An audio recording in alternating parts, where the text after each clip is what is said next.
The wind howled like a wounded wolf through the mountain pass, driving snow against the weathered logs of Helen Mae Dawson's cabin. She pulled her woolen shawl tighter around her shoulders and stirred the pot of beans simmering over the fire. Another night alone. Another meal for one. Another evening listening to the whispers of the storm instead of human conversation.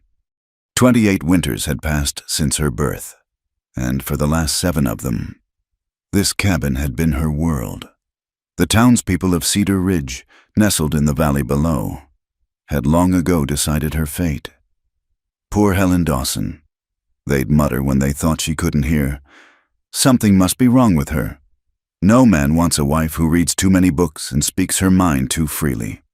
She'd stopped attending church socials after the 3rd year, stopped hoping each time a new settler arrived that perhaps this one might see past the gossip. The last straw had been when Martha Hendricks, the sheriff's sister-in-law and the town's most accomplished gossip, had loudly proclaimed at the general store that Helen was cursed by God himself to walk alone. Mark my words. Helen ladled beans into her single tin bowl and sat at the rough-hewn table her father had built before the fever took him. Outside, the storm grew fiercer, rattling the shutters she'd reinforced just last week.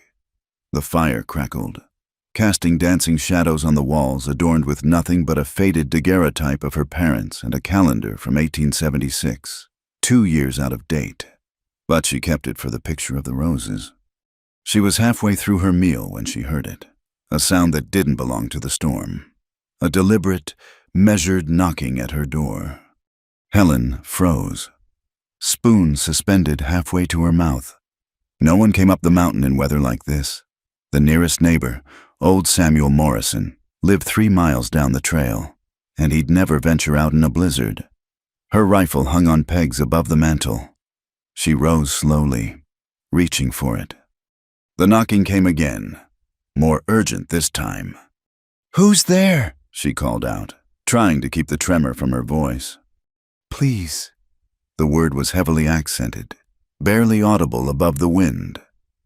"My father, he is sick. Can we stay one night?" Helen's grip tightened on the rifle. That accent, she'd heard it before, from the Apache traders who sometimes came through town. The townspeople's warnings echoed in her mind. Never trust an Apache. They'll smile while they're planning to steal everything you own. But something in that voice, desperation mixed with dignity, made her pause. She moved to the small window beside the door and scraped away the frost with her sleeve. Through the swirling snow, she could make out 2 figures. One stood tall and broad-shouldered despite the burden of supporting the other, who slumped against him. "Just one night," the voice came again. "I give you my word." His word, as if the word of an Apache meant anything to the people of Cedar Ridge. But Helen wasn't the people of Cedar Ridge. Was she? She was the woman they'd cast aside, declared unfit for decent society. Who was she to judge another outcast? She lifted the heavy bar from the door and opened it a crack, rifle still in hand. The wind immediately tried to tear the door from her grasp, sending a flurry of snow into the cabin. The man standing there was massive, at least 6 feet tall, with shoulders that seemed to fill the doorway. His long black hair was crusted with ice, and his dark eyes met hers without flinching from the rifle barrel. But it was the figure he supported that made Helen lower her weapon. The elderly man was clearly Apache as well, his weathered face gray with exhaustion, his breathing labored. Snow had gathered in the deep lines of his face, making him look like a spirit from the old stories. "Bring him in," Helen heard herself say, stepping aside. The younger man's eyes widened slightly. Surprise, perhaps, at her quick acceptance. He maneuvered his father through the doorway with practiced care, and Helen quickly closed and barred the door against the storm.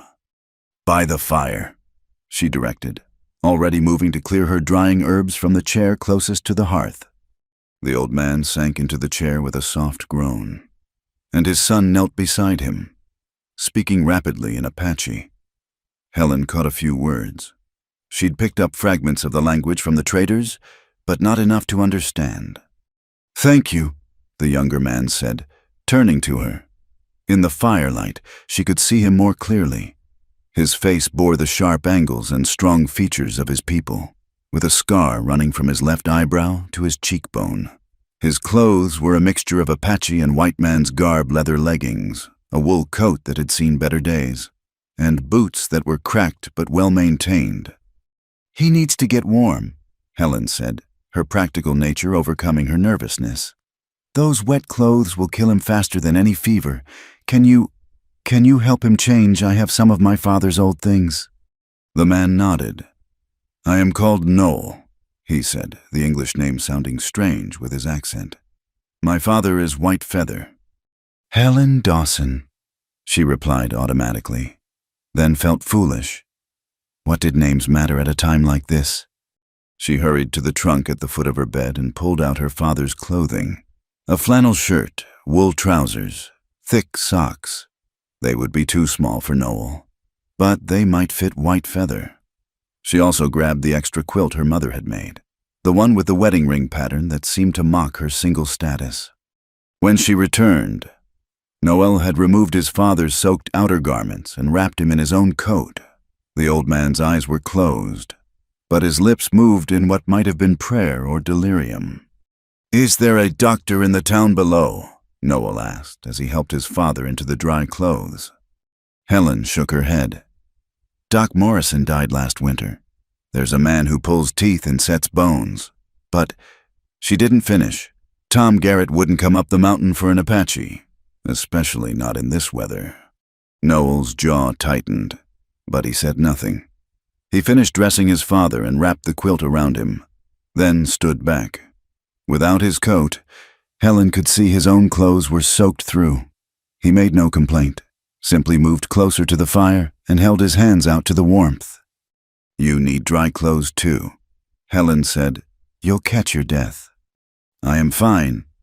"No, you're not," she surprised herself with the firmness in her voice. "My father was a tall man. His clothes might fit you well enough." For a moment, they stood facing each other across the small cabin, the fire crackling between them. Helen was acutely aware that she was alone with two strange men, one of them young and powerful enough to overpower her easily. But something in Noel's eyes, a wariness that matched her own, a pride that wouldn't allow him to take more than absolutely necessary, made her trust him. "Thank you," he said again, and this time the words carried weight. She fetched more clothes and then turned her back while he changed, busying herself with heating water for tea. Her hands shook slightly as she measured out the precious leaves. When was the last time she'd had visitors? Real visitors. Not just Samuel checking on her or the occasional peddler trying to cheat her. "Your father," Noel said suddenly. "He is gone." 5 years now," Helen replied without turning. "My mother, 2 years before that." "You live here alone since then?" "Yes." She could feel his gaze on her back, could sense his puzzlement. A white woman living alone in the mountains was almost as unusual as an Apache and his father seeking shelter from a white woman. "The people in town," she continued, not sure why she felt compelled to explain. "They think a woman alone is unnatural. They have their opinions about why no man has claimed me." "People always have opinions," Noel said quietly. "It does not make them true." Helen turned then, surprised by the understanding in his voice. He had changed into her father's clothes, the shirt stretched tight across his chest, the trousers a bit short, but dry, in the firelight, with the shadows playing across his face. He looked both dangerous and strangely vulnerable. White Feather stirred in his chair, muttering something in Apache. Noel immediately knelt beside him, touching his forehead with gentle fingers. "He burns with fever," Noel said. "Do you have medicine?" Helen moved to her herb shelf. "Willow bark for the fever, echinacea for strength. I'm not a real healer, but I've learned what I can." She prepared the tea with practiced movements, aware of Noel watching her every action. When it was ready, he helped his father drink, speaking to him in soft Apache phrases that sounded like comfort and encouragement. The old man managed a few sips before pushing the cup away. His eyes opened, focusing with difficulty on Helen. "You are kind," he said in heavily accented English. "Not all whites are kind to Apache." "Not all whites are kind to other whites either," Helen replied, thinking of Martha Hendricks and her sharp tongue. A ghost of a smile crossed Whitefeather's weathered face. "This is true. My son, he did not want to ask. Too much pride, like his mother." "Father should rest," Noel said quickly. "I rest soon enough," Whitefeather replied. "But first, I see a good woman, a strong woman, alone but not broken." Heat rose in Helen's cheeks. "You should save your strength, sir." The old man closed his eyes again, but the smile remained. Noel settled him more comfortably in the chair and then stood, seeming to fill the small cabin with his presence. "We will leave when the storm breaks," he said.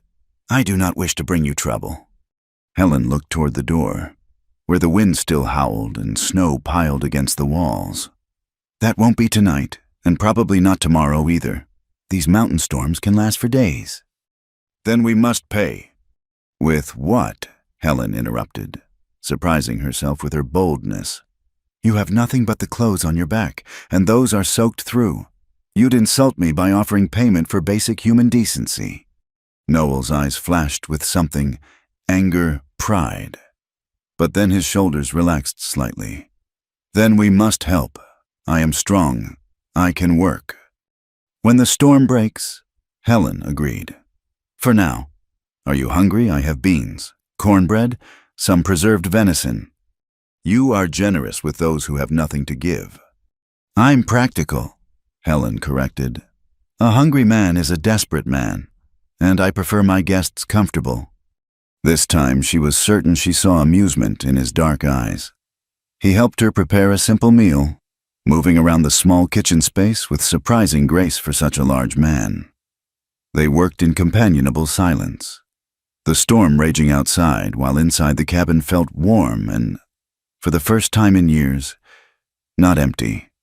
As they ate, Whitefeather dozed in his chair, occasionally mumbling in Apache. Noel translated some of it, memories of his wife, concerns about the weather, gratitude for the warmth. Helen found herself relaxing, the usual knot of loneliness in her chest loosening just a fraction. "Why were you traveling in this storm?" she asked eventually. Noel's face darkened. "We had no choice. The reservation agent, he decided we were troublemakers. My father spoke against the cutting of rations. They gave us one day to leave. In this weather, that's murder." "That is policy," Noel replied bitterly. "Apache lives are worth less than the flour they would save." Helen had heard stories about the reservations, but the reality of it, sitting across from a man forced to risk his elderly father's life over a complaint about food, made her stomach turn. "Where will you go?" "South, maybe Mexico.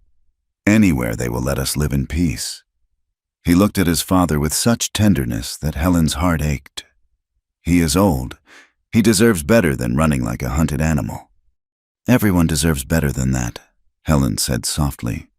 They finished their meal in silence, the wind providing a mournful accompaniment. When Helen rose to clear the dishes, Noel stood as well. "I will help. You're a guest." "I am a man who keeps his hands busy or his thoughts grow dark," he said simply. So they washed dishes together, an oddly domestic scene that made Helen's chest tight with unnamed emotion. When was the last time someone had helped her with such a simple task?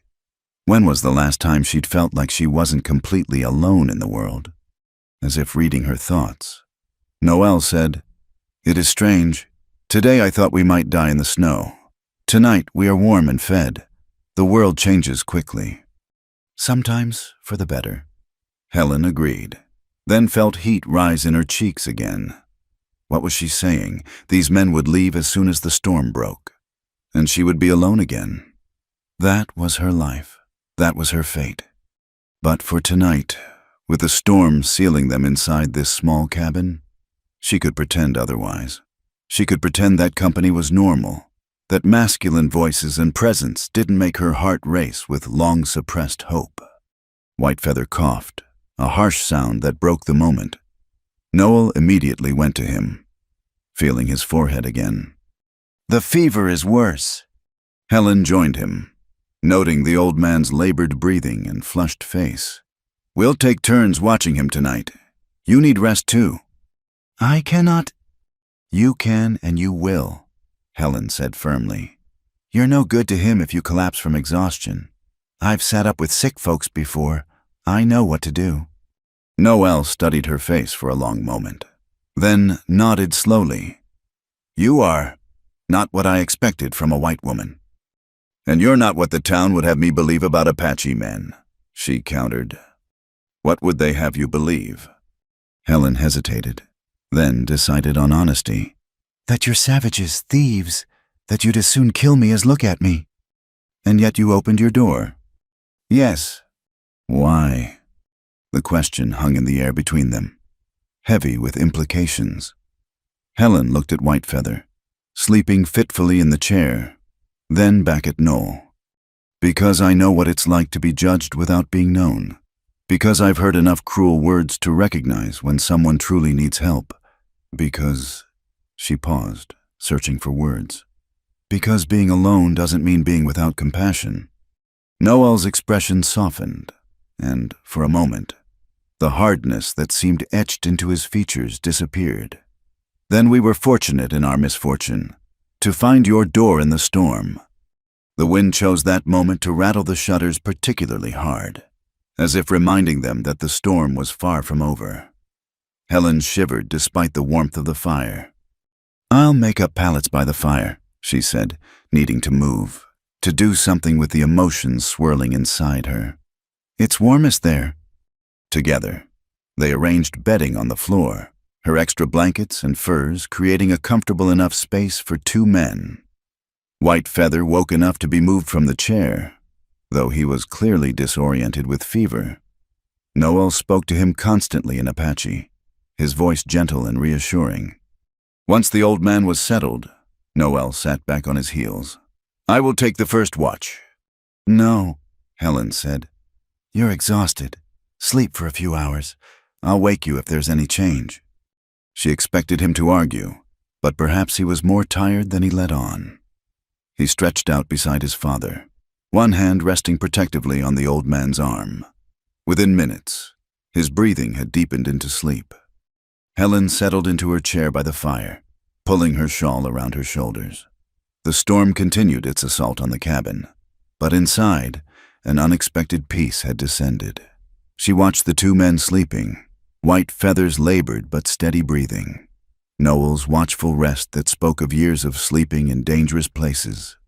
Tomorrow would bring complications. If the storm broke, they would need supplies. That meant going to town, meant facing the stares and whispers that would come with bringing Apache men into Cedar Ridge. Sheriff Pike would have opinions. Martha Hendricks would have a field day. But that was tomorrow. Tonight, Helen Mae Dawson was not alone. Tonight, her cabin sheltered 3 souls against the storm. And for the first time in 7 years, she felt like perhaps her life wasn't over after all. The fire crackled, sending sparks up the chimney. Outside, the wind howled its lonely song. But inside, warmed by flame and unexpected company, Helen kept watch through the long winter night, her heart beating with something that felt dangerously like hope. The first gray light of dawn crept through the frost-covered windows, revealing a world transformed by snow. Helen stirred in her chair, her neck stiff from dozing upright.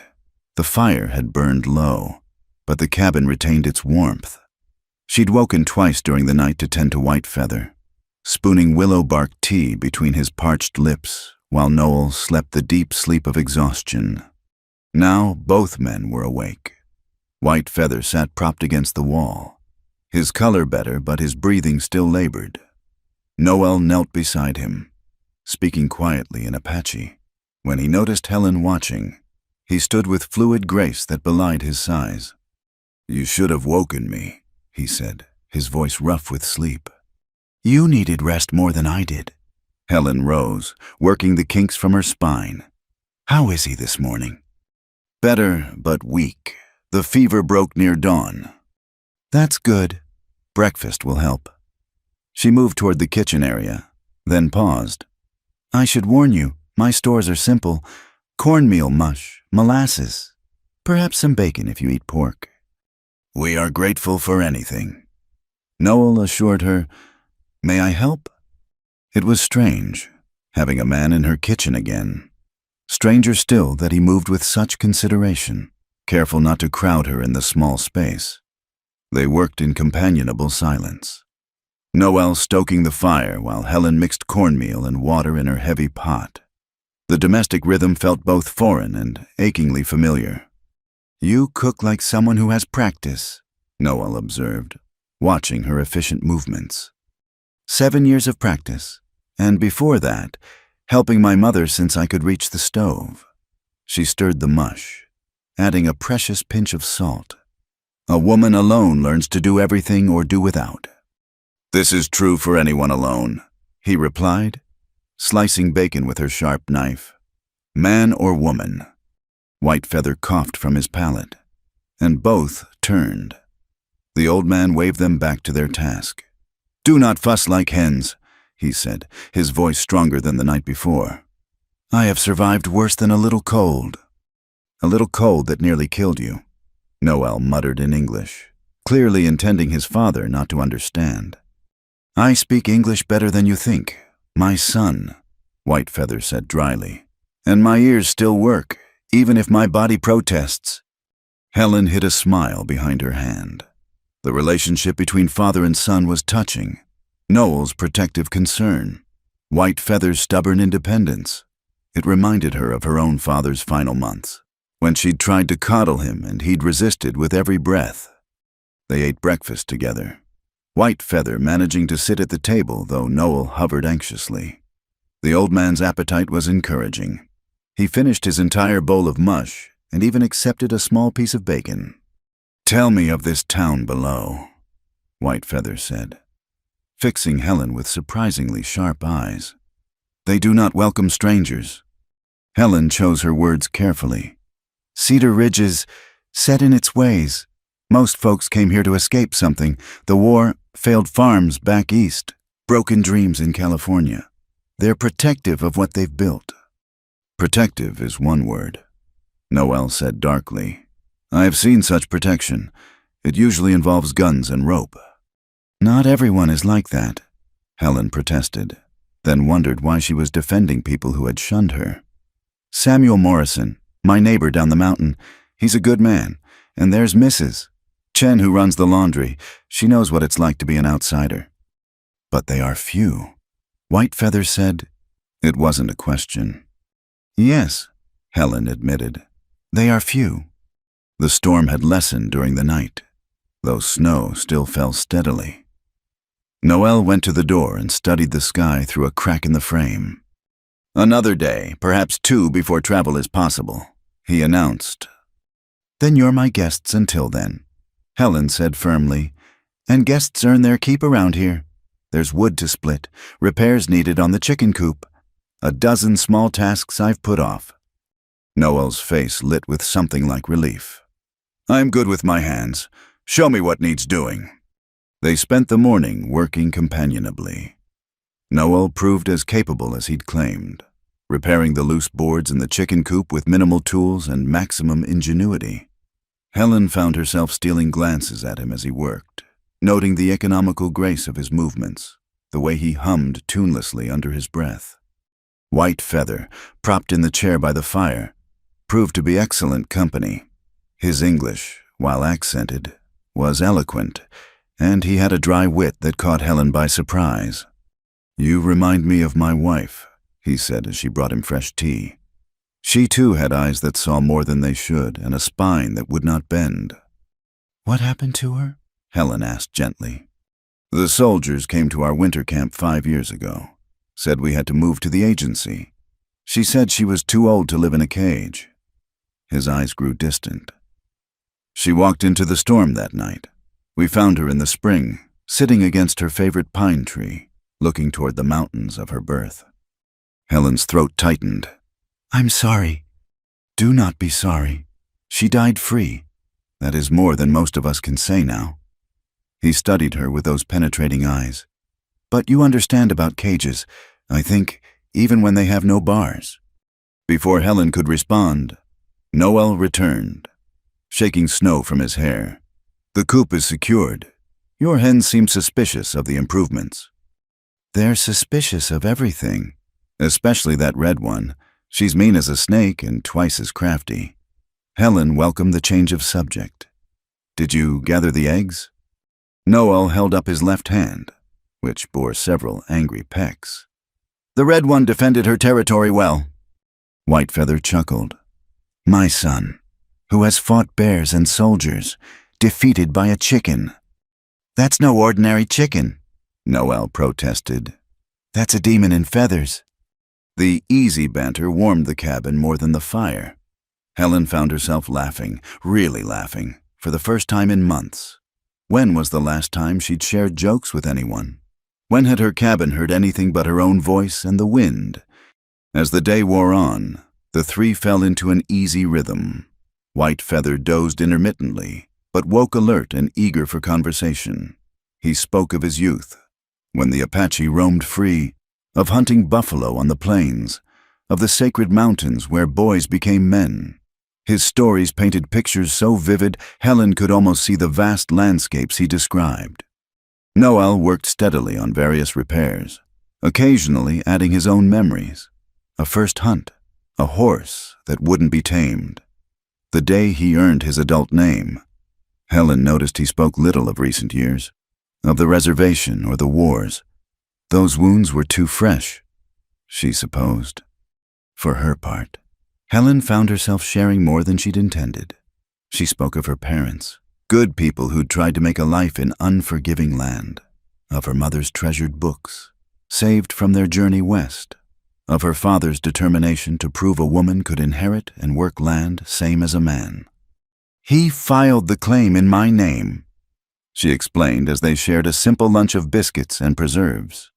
Said I'd need something of my own when he was gone. The town fathers weren't pleased, but the law was the law. A wise man. Whitefeather approved. Land is life. Without it, we are ghosts. The afternoon brought a discussion that Helen had dreaded. Whitefeather's cough had returned, worse than before, and his brief periods of energy were followed by longer exhaustion. He needs medicine I don't have, Helen said quietly to Noel as they stood by the window, watching snow fall endlessly. Proper medicine from town. Noel's jaw tightened. They will not sell medicine for Apache. They'll sell it to me. She took a breath. I'll go tomorrow if the snow lessens. No. The word came out sharp, almost harsh. Noel moderated his tone. I cannot let you take such risk for us. What risk? It's my town. I've made the trip 100 times. That was before you took in Apache guests. They will know. Small towns always know. Helen thought of Martha Hendricks's network of gossips, of Sheriff Pike's suspicious nature. Noel was right. Someone would have seen the tracks leading to her cabin, would have noticed smoke from her chimney when she should be snowed in alone. I don't care what they think, she said, surprising herself with the vehemence in her voice. You should care. I have seen what happens to white women who show kindness to Indians. It does not end well. And I've seen what happens to Apache men who trust white promises, Helen countered. Yet, here you are in my cabin. They stood facing each other, the tension crackling between them like lightning before a storm. Whitefeather coughed again, breaking the moment. Enough, the old man wheezed. You argue like children while I breathe like a broken bellows. Daughter. He used the term deliberately, watching Helen's reaction. If you would go to town, I would be grateful, but only if my son goes with you. Father, no. You will not let her face their anger alone, Whitefeather commanded with surprising authority. And she will not let you face their hatred without her protection. Together, you might survive both. The logic was irrefutable. though neither Helen nor Noel looked pleased. They spent the rest of the afternoon in preparation, Helen making a list of needed supplies, Noel checking and rechecking the rifle, ensuring her boots were sound for the trek. As evening fell, they shared another simple meal. The easy camaraderie of the morning had given way to tension about tomorrow's journey. Helen caught Noel staring at the fire, his face carved in hard lines. "What troubles you?" she asked softly. "I bring danger to your door. This is poor payment for kindness." "You bring humanity to my door," Helen corrected. "That's worth any danger." White Feather, who had been quiet through dinner, suddenly spoke. "There is an old story my grandmother told. A woman lived alone on a mountain, feared by all who saw her. They said she was a witch who brought storms. But one day, a warrior came to her door seeking shelter. She took him in, and he saw she was not a witch, but a woman whose loneliness had become like armor. The warrior had his own armor, pride and anger at the world's cruelty. Together, they learned to remove their armor, piece by piece." "What happened to them?" Helen asked, drawn into the tale despite herself. "What happens to all who dare to be vulnerable?" Whitefeather said with a small smile. "They found something worth the risk." Noel made a sound of frustration. "Father, your stories are not helpful." "My stories are all I have left to give," the old man replied gently. "That, and hope that my son will learn to see beyond the next battle." The evening progressed quietly after that. Helen taught Noel to play checkers using her father's carved set, amused by his intense concentration over each move. Whitefeather dozed in his chair, occasionally waking to offer commentary on their game. As the fire burned low and bedtime approached, Helen felt the strange domesticity of the scene tugging at her heart. This was what she'd dreamed of in her younger years: companionship, laughter, the simple pleasure of not being alone. But dreams had a way of mocking reality. Tomorrow would bring the harsh truth of the world beyond her door. "You fear tomorrow," Noel said quietly as they prepared Whitefeather's sleeping pallet. "No," Helen said, then amended. "Yes, but not for myself. I've faced their scorn for years. But they'll see you as a threat, and they're dangerous when they're afraid. I have faced dangerous men before. Not like this, not with your father sick and needing help. Promise me, whatever happens tomorrow, whatever they say or do, don't let pride make you do something foolish." Noel was quiet for a long moment. "And will you promise the same?" Helen thought of Martha Hendricks's cutting tongue, of Sheriff Pike's cold eyes, of all the whispered judgments that had driven her to this mountain refuge. "I promise to try." "Then I will promise the same." They settled for the night, Whitefeather sleeping deeply thanks to another dose of willow bark tea. Noel took the first watch this time, insisting Helen rest for tomorrow's journey. She lay on her narrow bed, listening to the wind and the soft sounds of Noel tending the fire. Strange how quickly life could change. 2 days ago, she'd been alone, expecting nothing more than another winter of solitude. Now her cabin held 2 lives besides her own. And tomorrow she would walk into town with an Apache warrior at her side, defying every social rule that had governed her existence. Was Whitefeather right? Was loneliness just another kind of armor? And if so, what lay beneath when that armor was removed? Sleep finally took her, but not before she heard Noel singing softly in Apache a lullaby, perhaps, or a prayer. The unfamiliar words wrapped around her like a blanket, promising nothing but offering comfort nonetheless. Tomorrow would bring what it would bring. Tonight, she was not alone. The storm continued its slow death outside, but within the cabin, 3 souls found shelter in more than just walls and roof. They found it in small kindnesses, shared stories, and the fragile hope that perhaps the world could be different than what they'd always known. Helen's last thought before sleep was of her mother's favorite Bible verse: "Be not forgetful to entertain strangers, for thereby some have entertained angels unawares." She didn't know about angels, but as she drifted off to the sound of Noel's quiet singing, she thought perhaps grace came in unexpected forms, Tomorrow would test that grace. But tonight, it was enough. The morning sun reflected blindingly off the snow as Helen and Noel made their way down the mountain path. The storm had finally exhausted itself during the night, leaving behind a world wrapped in pristine white. Their breath came in visible puffs, and the only sounds were the crunch of snow beneath their boots and the occasional crack of ice-laden branches. Helen led the way, knowing every twist and hazard of the trail even under its snowy blanket. Noel followed closely, alert as a wolf despite his easy stride. They'd left Whitefeather sleeping peacefully, the cabin warm and stocked with wood and water. Still, Helen could sense Noel's reluctance to leave his father, saw it in the way he glanced back until the cabin disappeared from view. "He'll be fine," Helen assured him. "The fever's broken, and he has everything he needs for a few hours." "It is not his body that worries me," Noel replied. "His spirit grows tired. Each time we must run, each indignity we suffer, takes more from him than any illness." They walked in silence for a while, navigating a steep section where Helen's father had carved rough steps into the hillside. Noel steadied her with a hand on her elbow when she slipped, the touch brief but warming her more than her wool mittens.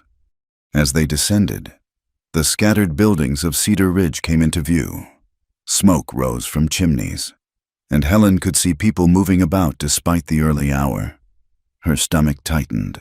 In 7 years of self-imposed exile, she'd trained herself to make these town visits quick and purposeful. Get supplies, avoid conversation, retreat to her mountain. Now she was walking in with a companion who would draw every eye and loose every tongue. "Perhaps I should wait outside town," Noel suggested, reading her tension. "No." The word came out firmer than she'd intended. "We do this together, as your father said. Besides, you waiting in the woods like an outlaw would only confirm their worst suspicions. And walking in beside you will not." Helen stopped and turned to face him. In the morning light, his features were sharply defined, the strong jaw, the scar across his eyebrow, the dark eyes that held both wariness and something else she didn't want to name. "Let them think what they will. They've been inventing stories about me for years. At least now they'll have something true to gossip about. That Helen Dawson helped a sick old man and his son during a blizzard. If they want to make that into something shameful, that's their failing, not ours." A smile ghosted across Noel's face. "You have warrior spirit, Helen Dawson." "I have stubborn spirit," she corrected. "Sometimes they look the same." They entered Cedar Ridge by the main street, their boots loud on the wooden sidewalks the townspeople had cleared of snow.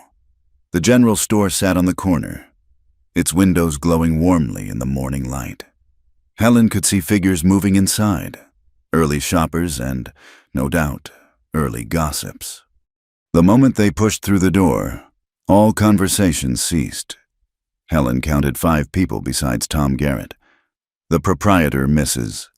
Abigail Morrison Samuel's wife, the widow Carson, young Billy Hartwell who worked as a stock boy, and inevitably, Martha Hendricks herself, holding court near the pickle barrel. "Well," Martha said, her voice cutting through the silence like a rusty blade. "Look what the storm blew in.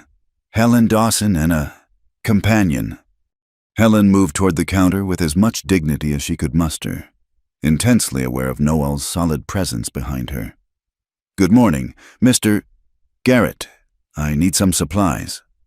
Tom Garrett, a thin man who always looked like he'd bitten into something sour, glanced nervously between Helen and Noel.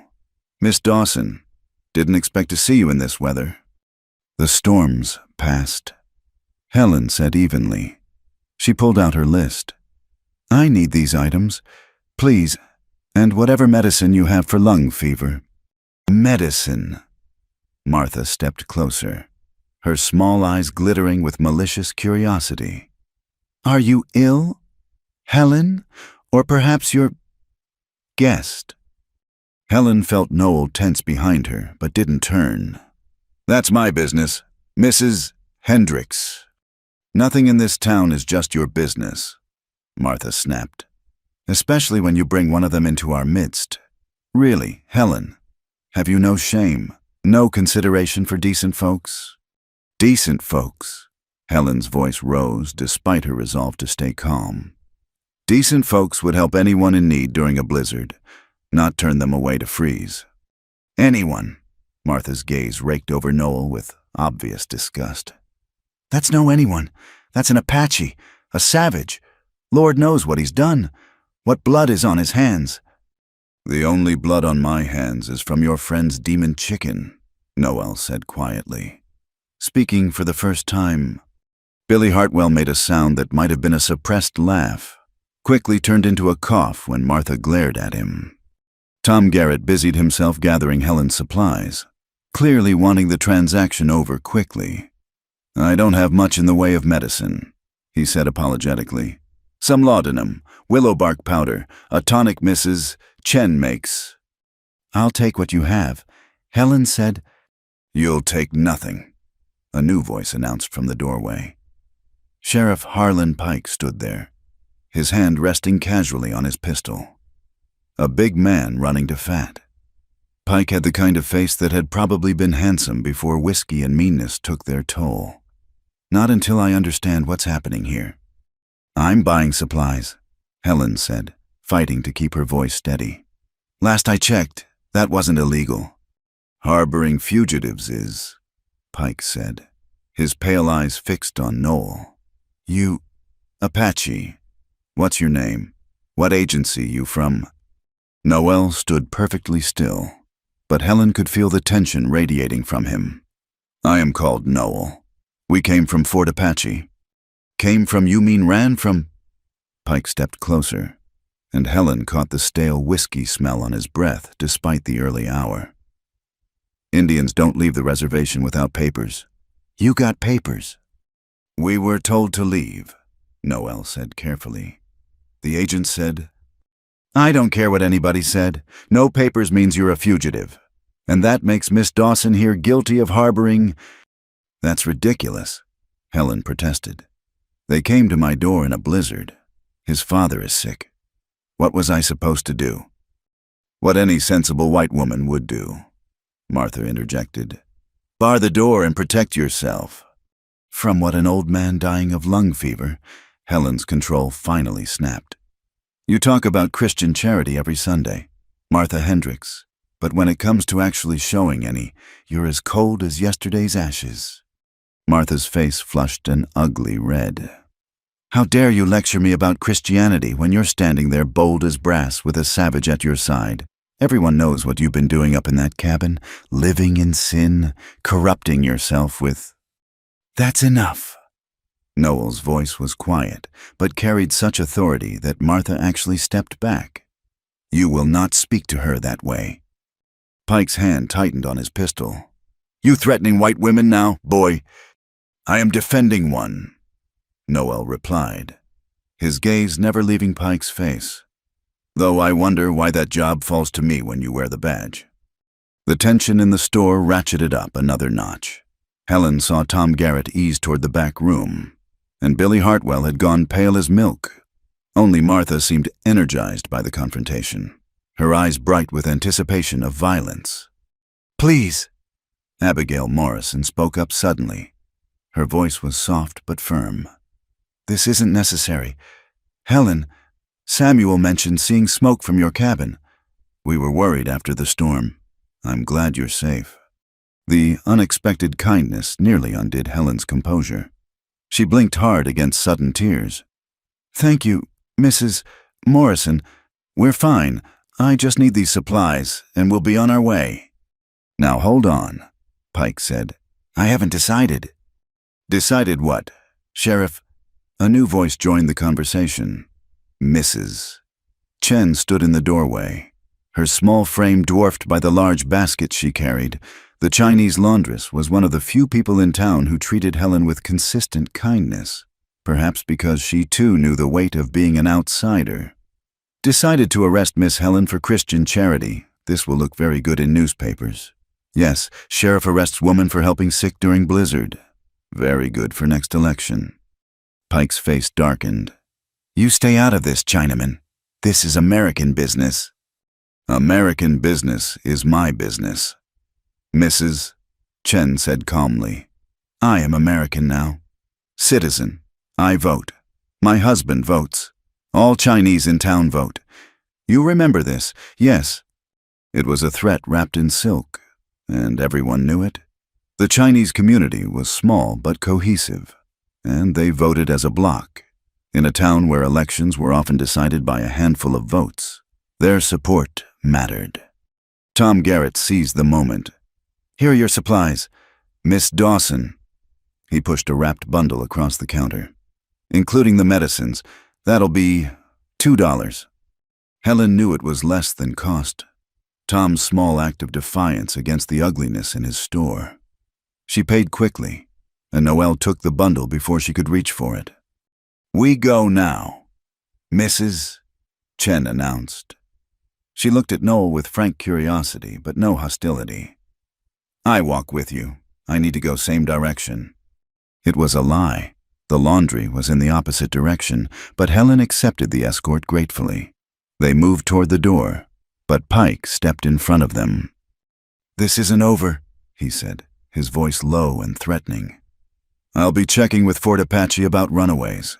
If I find out you're lying, then you'll do your job, Helen said, finding courage she didn't know she possessed. Which would be a nice change from standing around threatening law-abiding citizens. Someone, she thought it might have been Billy Hartwell, made a strangled sound that might have been approval. Pike's face went nearly purple, but with Mrs. Chen watching and Abigail Morrison still present, he stepped aside.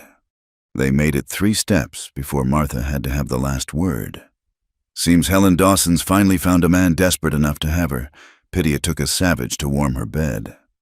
Helen felt Noel stop, felt the gathering storm in his stillness. Without thinking, she placed her hand on his arm. The muscle beneath was iron-hard with tension. No, she said softly. She's not worth it. For a moment, she thought he might not listen. Then the tension eased slightly, and he allowed her to guide him out of the store. Mrs. Chen followed, closing the door firmly on Martha's continued vitriol. Outside, the cold air was like a blessing after the poisonous atmosphere of the store. They walked quickly, Mrs. Chen chattering about inconsequential things, the weather, her grandson's first tooth, the difficulty of getting good lye for soap. Her presence prevented any immediate pursuit, though Helen could feel eyes watching from windows. At the edge of town, Mrs. Chen stopped. I go back now, she announced. You be careful. Miss Helen, that sheriff, he is like dog with bone. Will not let go easy. Thank you, Helen said, meaning it deeply. For everything. Mrs. Chen studied Noel with shrewd eyes. You take care of her, she said. She has good heart, but sometimes not good sense. Helps everyone but herself. Noel inclined his head gravely. I understand. Good. Mrs. Chen smiled, transforming her stern face. You come to laundry next time. I give you good price. Apache or not, everyone needs clean clothes.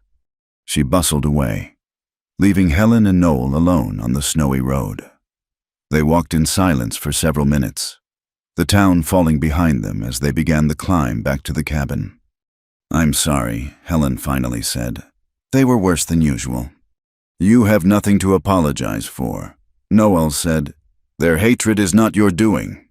No, but I brought you into it. If I'd gone alone, then they would have said worse things, and you would have faced them without support. He paused. That woman, Martha, she has hurt you before. It wasn't a question. Helen kicked at a snowdrift, watching the crystals scatter. She's the sheriff's sister-in-law. Thinks that gives her the right to judge everyone.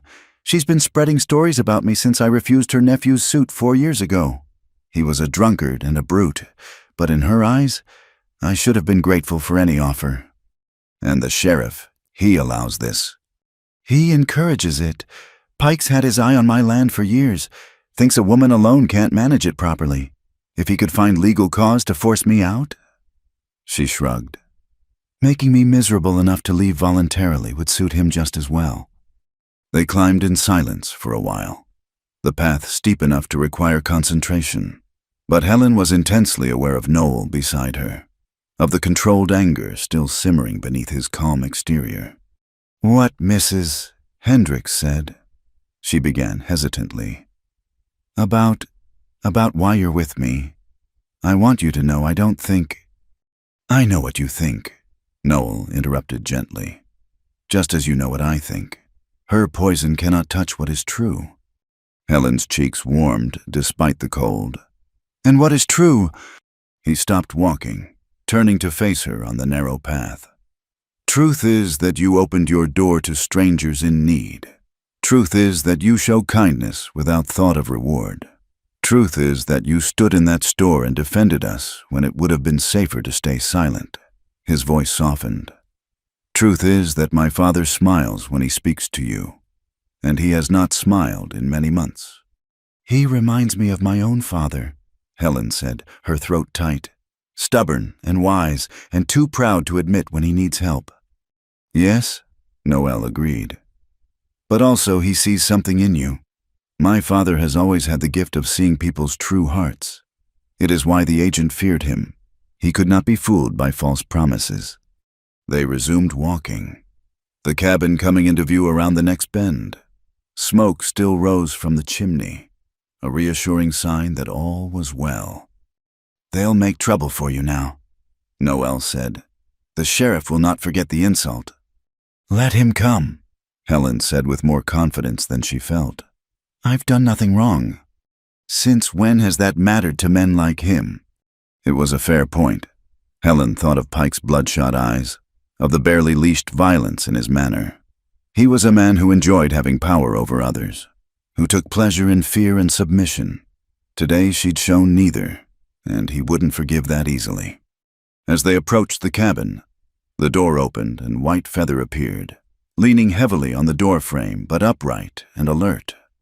"Father," Noel rushed forward, "you should be resting." "I have rested enough," the old man said, though he allowed his son to help him back inside. "The spirits told me you would need strong medicine when you returned. And they were right. I can smell the town's hatred on you like smoke." Helen busied herself unpacking the supplies, trying not to think about the confrontation in the store. But her hands shook slightly as she measured out the medicine Tom Garrett had included. "Sit," White Feather commanded, gesturing to the chairs by the fire. "Both of you, tell me what happened." So they told him, taking turns relating the morning's events.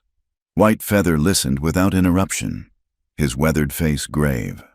When they finished, he was quiet for a long moment. "This sheriff," he finally said. "He is the kind of man who must break what he cannot control. I have known many such men. They wear different faces, soldier, agent, settler, but their hearts are the same, small and frightened and cruel." "I'm not afraid of him," Helen said. "You should be," White Feather replied gently. "Not paralyzed with fear, but aware. A cornered snake is dangerous, and you have cornered him with your defiance. What would you have had me do, bow my head and accept their insults?" "No." The old man smiled. "You did what a warrior does. You protected your people. Yes, your people. Do not look surprised. From the moment you opened that door, we became connected. This is the way of things." Noel made a sound of frustration. "Father, this is not our fight. We should leave as soon as you are able. We have brought enough trouble to her door." "And where would we go?" White Feather asked.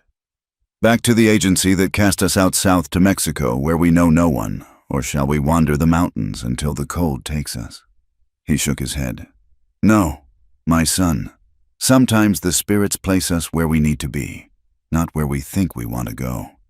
Helen looked between father and son, seeing the conflict in Noel's face, the serene certainty in White Feather's.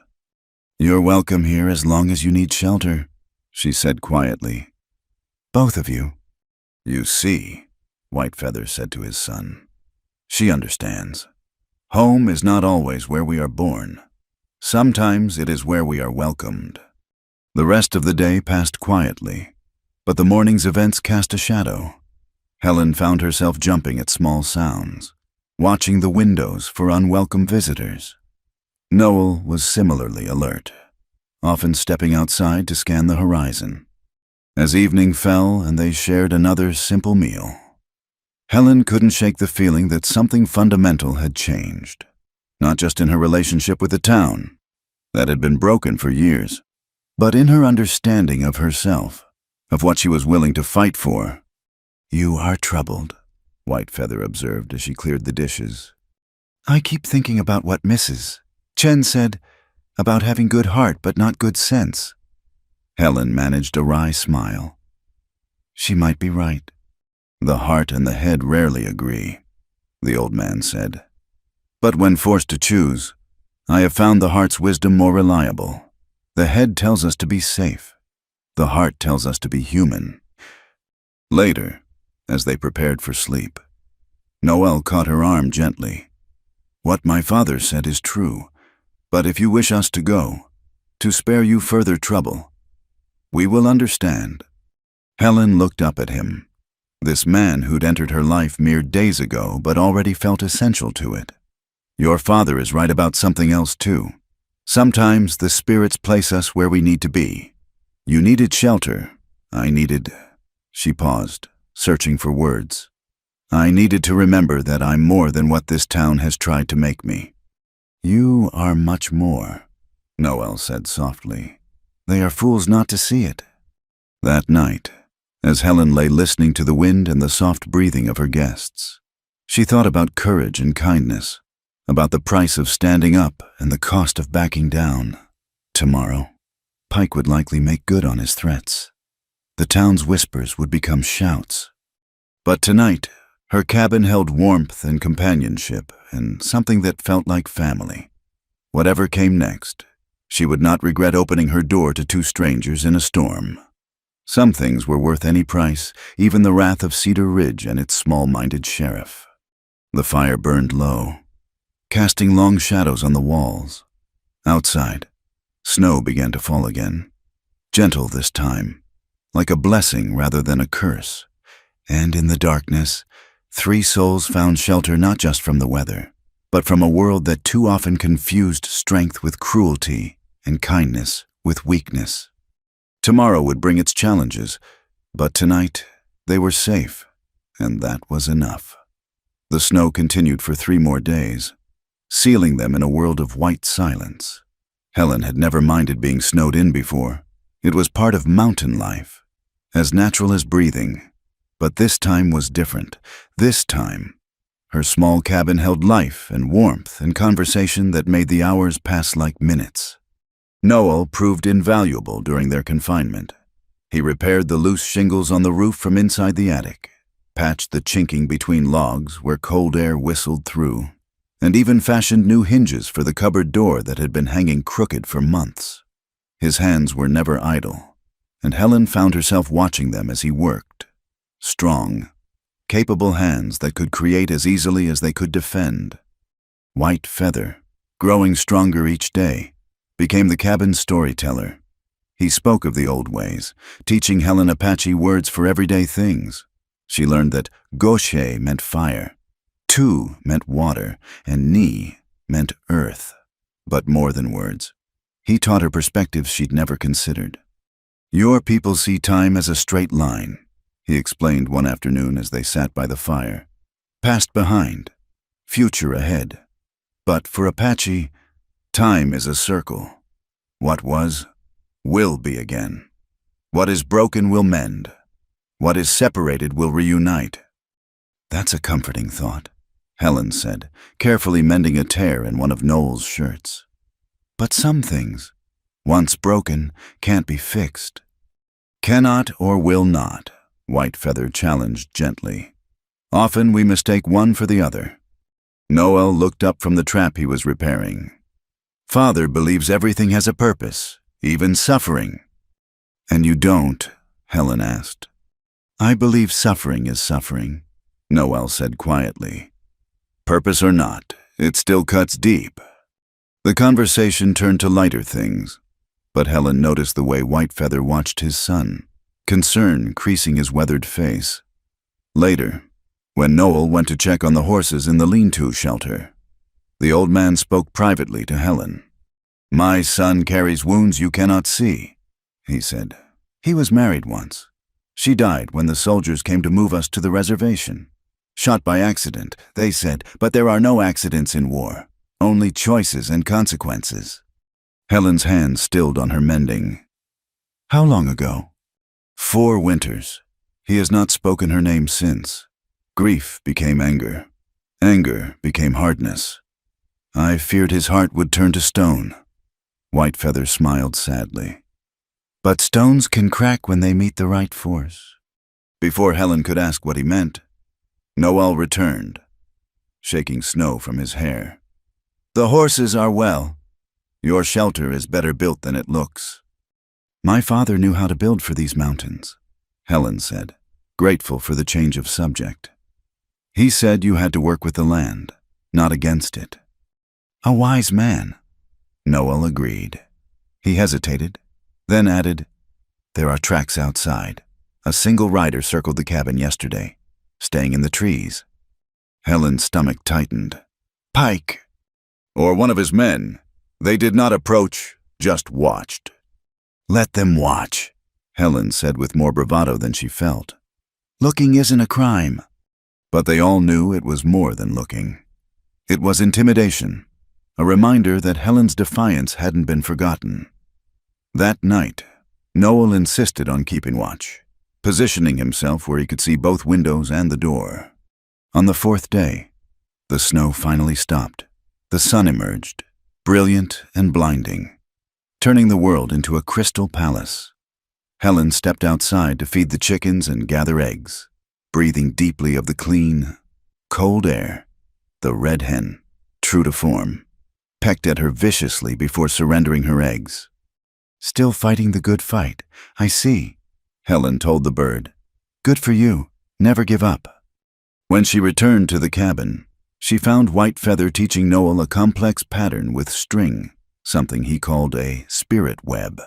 Their fingers moved in intricate coordination, creating geometric designs between their hands. "This was your grandmother's favorite," Whitefeather was saying. "She could make the stars dance in string." Helen watched, fascinated. As the pattern emerged, there was something deeply intimate about the scene, father passing knowledge to son, preserving traditions that might otherwise die. "Would you like to learn?" Whitefeather asked, noticing her attention. "I wouldn't want to intrude." "Knowledge shared is knowledge doubled," the old man said. "Come, I will show you the beginning pattern. Noel, help her see how the strings must cross."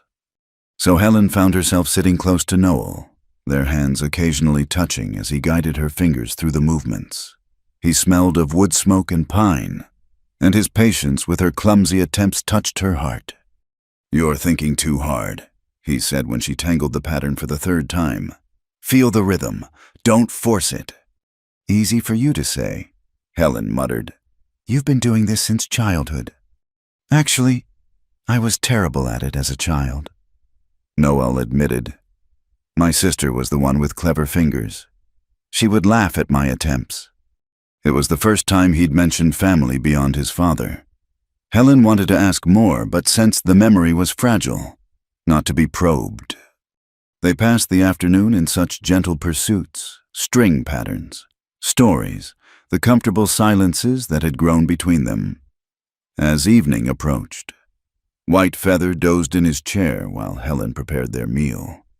Noel helped, their movements in the small kitchen space now practiced and smooth. "The storm is over," Noel said quietly as they worked. "We should leave tomorrow." Helen's hands paused in kneading biscuit dough. "Your father is stronger, but he's not ready for hard travel." "He is ready enough. We have imposed too long." "You haven't imposed at all," Helen said firmly. "You've helped more than anyone has in years." "That is not why we helped." "I know," she resumed, kneading, putting more force than necessary into it. But this isn't about debts or payments. Your father still needs rest and proper food. The trail south is treacherous even in good weather. And staying brings more danger to your door. The rider yesterday was just looking. Helen interrupted. Pike's trying to scare me. If he had legal grounds to act, he would have already. Noel moved closer, his voice urgent. Men like him don't need legal grounds. They make their own law. Then running won't help, will it? Helen turned to face him, flour-dusted hands planted on her hips. If he's determined to cause trouble, he'll do it whether you're here or gone. At least if you're here. What? Noel's eyes searched hers. What do you gain from our presence except danger? Helen wanted to say so many things, that she gained laughter and warmth and the feeling of being truly seen for the first time in years, that she gained purpose beyond mere survival, that watching him with his father reminded her of what family meant. Instead, she said simply, I gain friends. That's worth any risk. Something shifted in Noel's expression, a softening that made him look younger. Helen! The biscuits will burn, she said quickly, turning back to the stove. Her cheeks felt warm, and not from the heat of cooking. That evening, as they ate their meal of venison stew and fresh biscuits, White Feather entertained them with the story of Coyote and the stars. His voice rose and fell with dramatic flair, and even Noel smiled at the funny parts. Helen found herself laughing at Coyote's foolish attempts to steal the stars for his own tent. But why did Coyote keep trying when he failed every time? She asked. Because that is Coyote's nature, White Feather explained. He cannot help but reach for what is beautiful, even when it burns his paws. In this, he is very human. After dinner, they sat by the fire as had become their custom. Helen worked on her mending while the men talked quietly in Apache. She didn't understand the words, but the tone was serious, occasionally heated. Finally, Noel stood abruptly and went outside. He struggles, White Feather said into the sudden silence. His heart and his head war with each other. About leaving. About many things. The old man studied her with those penetrating eyes. You know my son has feelings for you? Helen's needle slipped, pricking her finger. We barely know each other. The heart does not keep calendars, White Feather said gently. It knows what it knows. The question is, what will you do with this knowledge? Nothing, Helen said firmly. He's been kind to me, that's all. When you leave. If we leave? When you leave, Helen repeated. Life will go back to how it was. That's how it has to be. White Feather made a sound that might have been disappointment or understanding. You are both so determined to be unhappy. It would be amusing if it were not so sad. Noel returned then, bringing cold air and the scent of snow. He avoided looking at either of them, busying himself with banking the fire for the night. The comfortable atmosphere had shifted, tension crackling like static before a storm. As they prepared for sleep, Helen noticed Noel's bedroll had been moved closer to the door, a defensive position. Whatever he'd seen or thought about outside had increased his worry. She wanted to ask, but sensed his mood was too dark for questions. That night, Helen lay awake listening to the small sounds of the cabin. White Feather's improved breathing, the fire settling, wind testing the windows. But underneath the familiar sounds was something else, a waiting quality that made her restless. Near midnight, she heard Noel rise and move silently to the window. She could see his silhouette against the faint moonlight, tense and watchful. What is it? She whispered. He turned, perhaps surprised she was awake. Nothing certain, just a feeling. Helen rose and joined him at the window, wrapping her shawl around her shoulders. The moon turned the snowy landscape into a scene of stark beauty, all silver light and black shadow. I've lived here 7 years, she said softly. I know when something's wrong. Tell me. Noel was quiet for so long she thought he wouldn't answer. Then, there were more tracks today. 3, maybe 4 riders. They stayed back, but they're watching, planning. Planning what? Nothing good. He turned from the window to look at her. In the moonlight, his face was all planes and angles. I should not have let you go to town. Should not have let them see us together. Let me. Despite the seriousness of the moment, Helen felt a spark of indignation. I don't recall asking your permission. A smile ghosted across his face. No, you do not ask anyone's permission. It is one of your strengths, also one of your dangers. They stood close in the darkness, the few inches between them feeling both vast and insignificant. Helen was intensely aware of his presence, of the controlled power in his stillness, of the way his eyes never left her face. I'm not afraid, she said. I know. That frightens me more than anything. Without thinking, Helen reached up and touched the scar on his cheekbone. How did you get this? Noel went very still, but didn't pull away. A soldier's bayonet. I was 15, trying to protect my sister. I failed. What happened to her? She lived. Married a white man who promised to keep her safe. Haven't seen her in 6 years. She's Sarah Morrison now. Lives in California. Pretends to be Mexican to avoid the shame of Apache blood. The pain in his voice was carefully controlled, but Helen heard it anyway. I'm sorry. Don't be. She survived. That's what matters. Is it? Helen challenged softly. Surviving isn't the same as living. Says the woman who's been hiding on this mountain for 7 years. The words should have stung, but the gentleness in his tone robbed them of hurt. I wasn't hiding. I was waiting. For what? Helen didn't have an answer. Or rather, she had one but couldn't voice it. How could she say she'd been waiting for someone who would see her as more than the town spinster? More than poor Helen Dawson who couldn't catch a husband?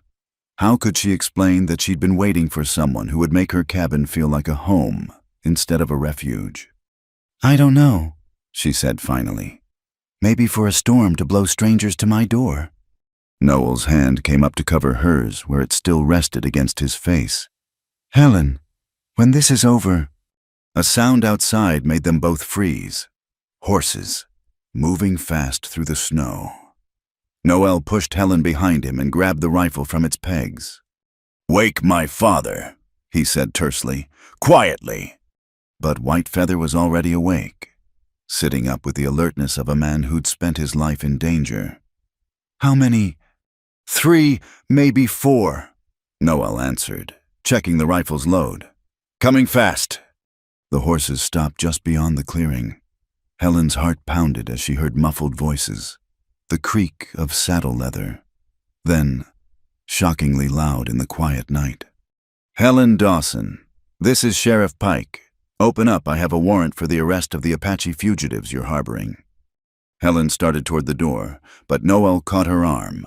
No, make him come to us. What do you want? Sheriff, Helen called through the door. It's the middle of the night. Open this door, or we'll break it down. Pike's voice was slurred slightly. He'd been drinking. You've got 1 minute. He has no warrant, Whitefeather said calmly. No judge would sign such a paper without cause. He lies. I know, Helen said. She looked between the 2 men who had brought such unexpected change to her life. Whatever happens, follow my lead. This is my land, my fight. Helen, Noel began. Trust me, she said, then lifted the bar and opened the door. Pike stood on her porch, flanked by 3 men she recognized as some of the town's worst elements. Jack Curry, who'd been run out of 2 counties for cattle rustling, Ben Thompson, who beat his wife so badly she'd fled back east, and Will Hartley, who spent more time in the saloon than out of it. Not exactly a legal posse. Where's this warrant? Helen demanded. Pike's bloodshot eyes narrowed. Don't get smart with me, woman. We know you've got them savages in there.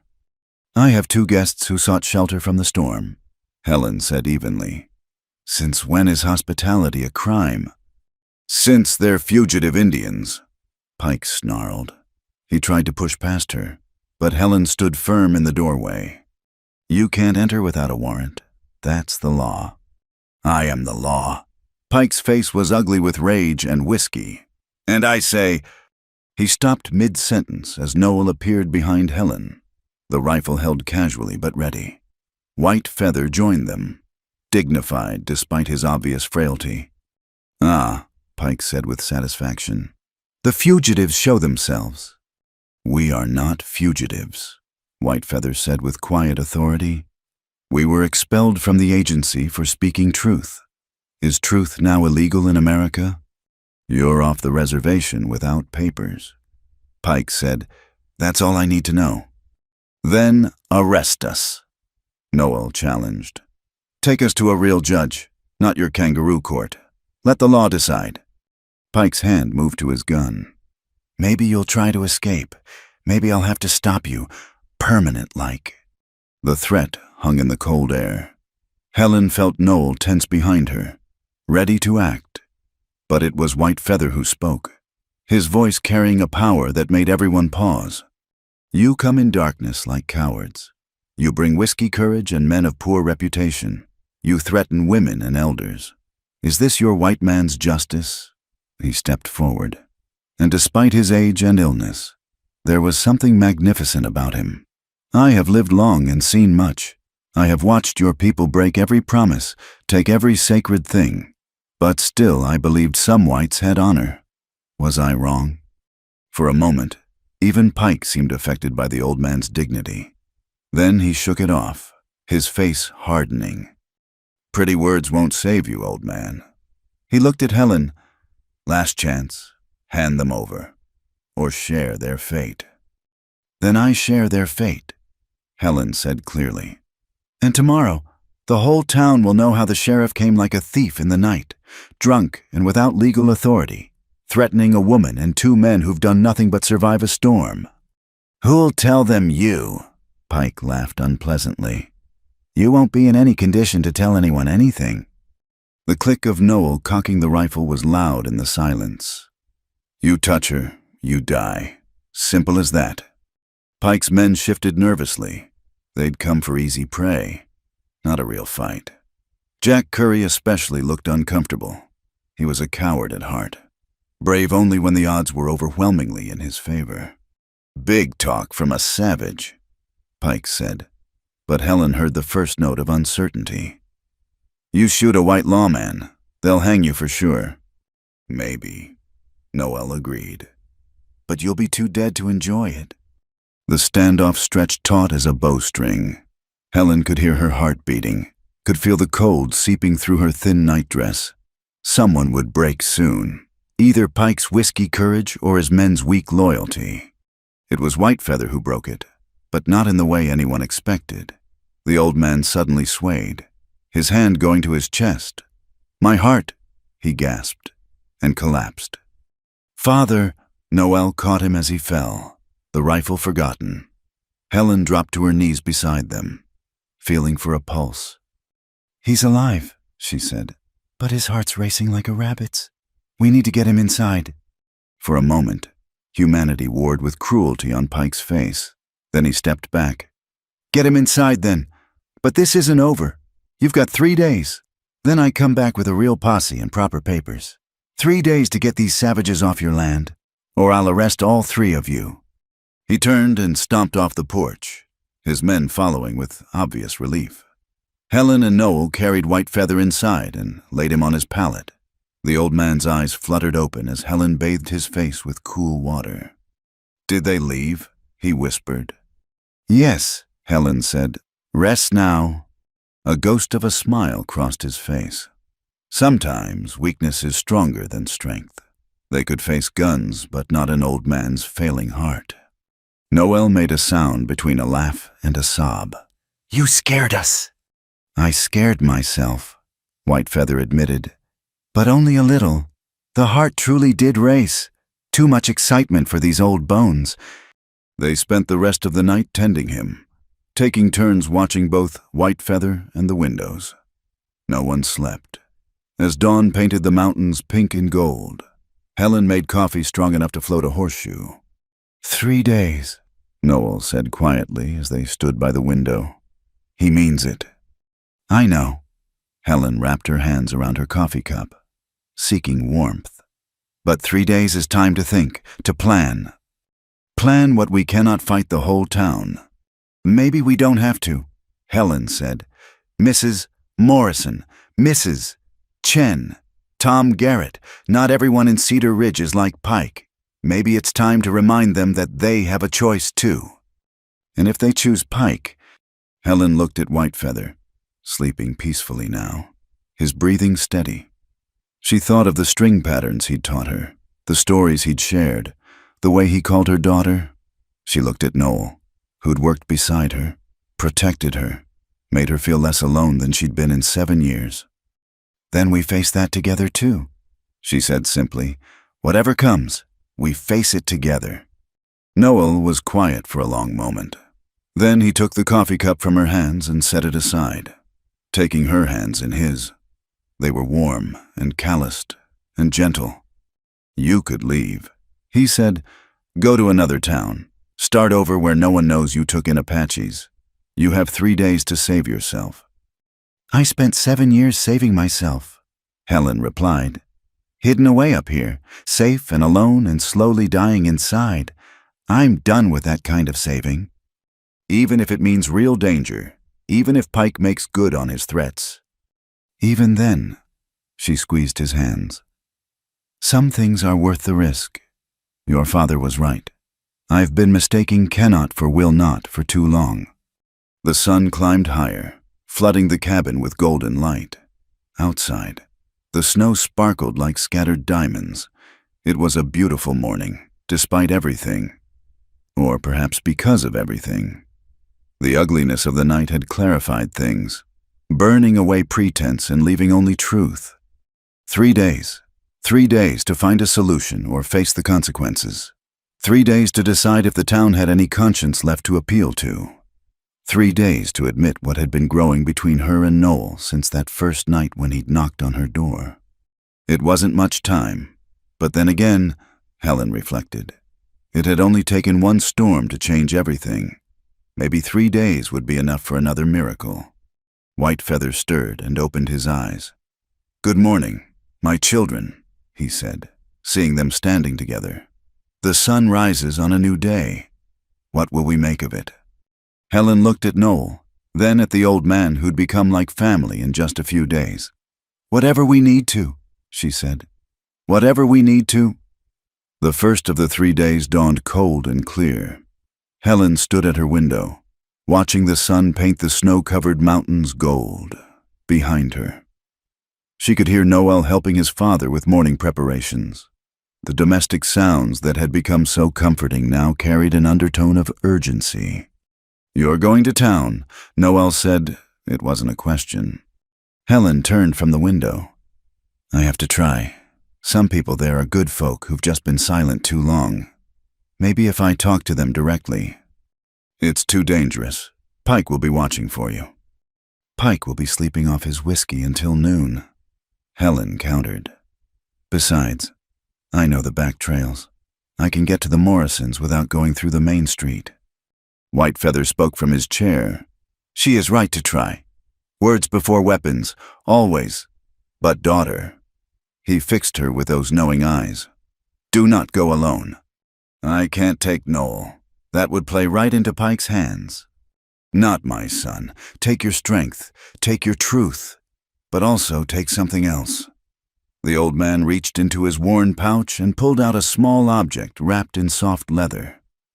This was my wife's. A woman of courage should carry the blessing of another woman of courage.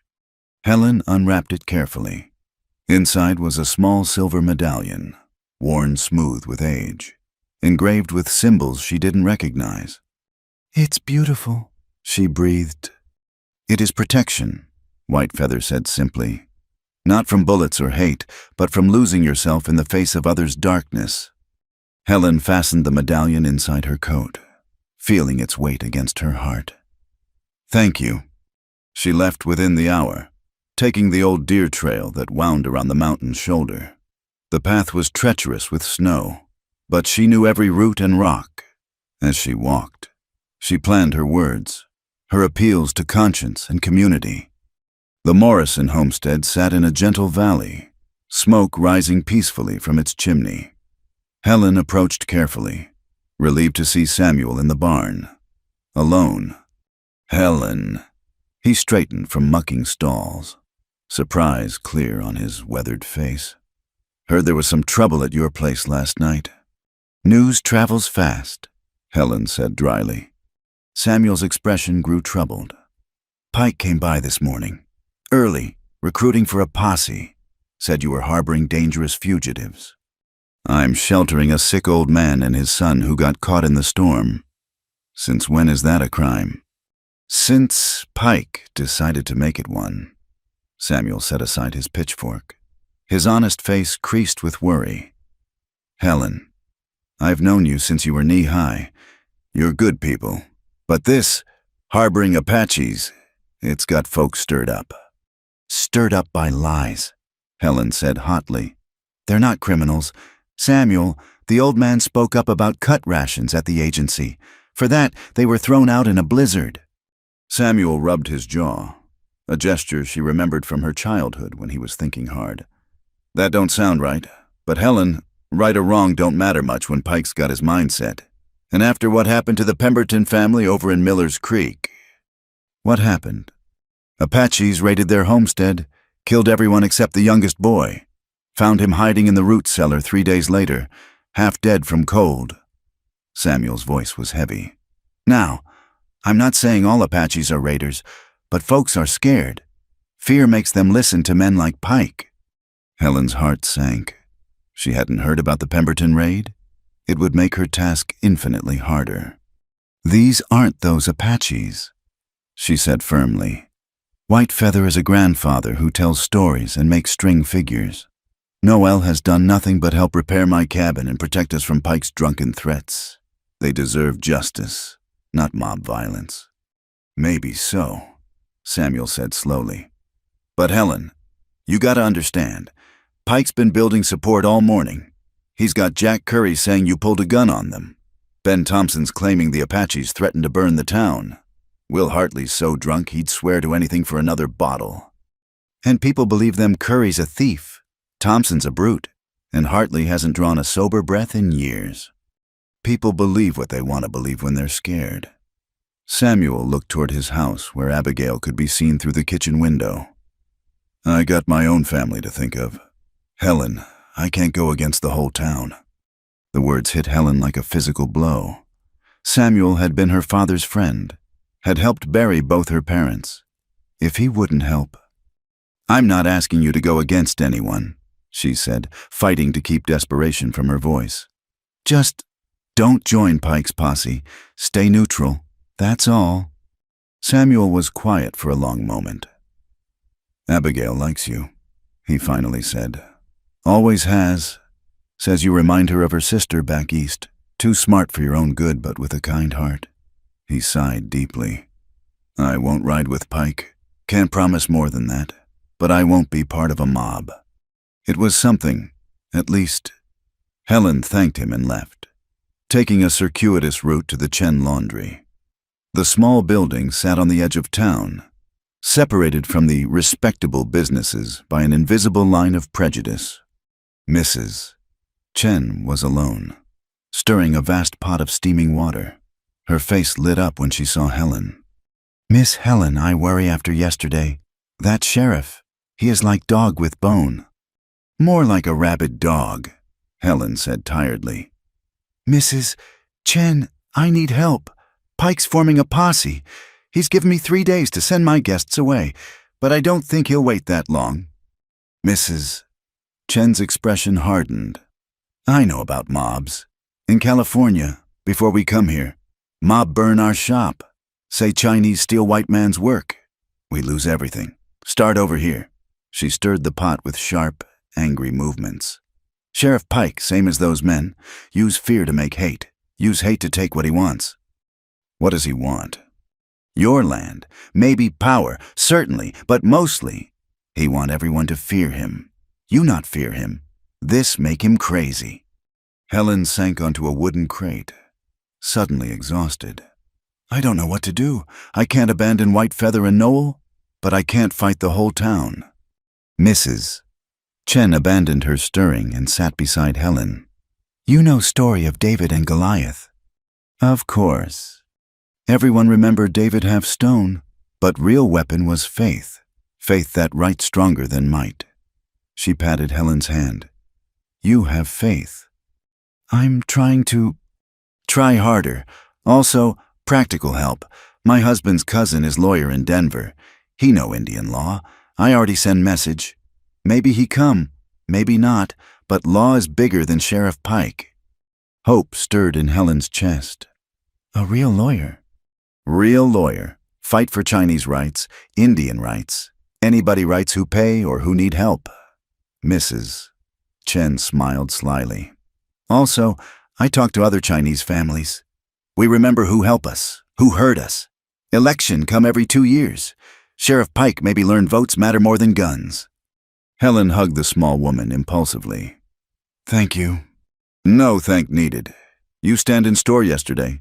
Defend Apache men when no one else speak. This I don't forget. Mrs. Chen's expression grew serious.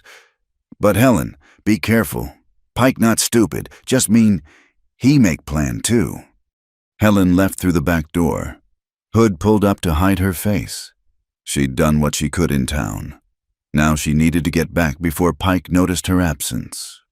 She was halfway up the mountain when she heard horses behind her, heart pounding.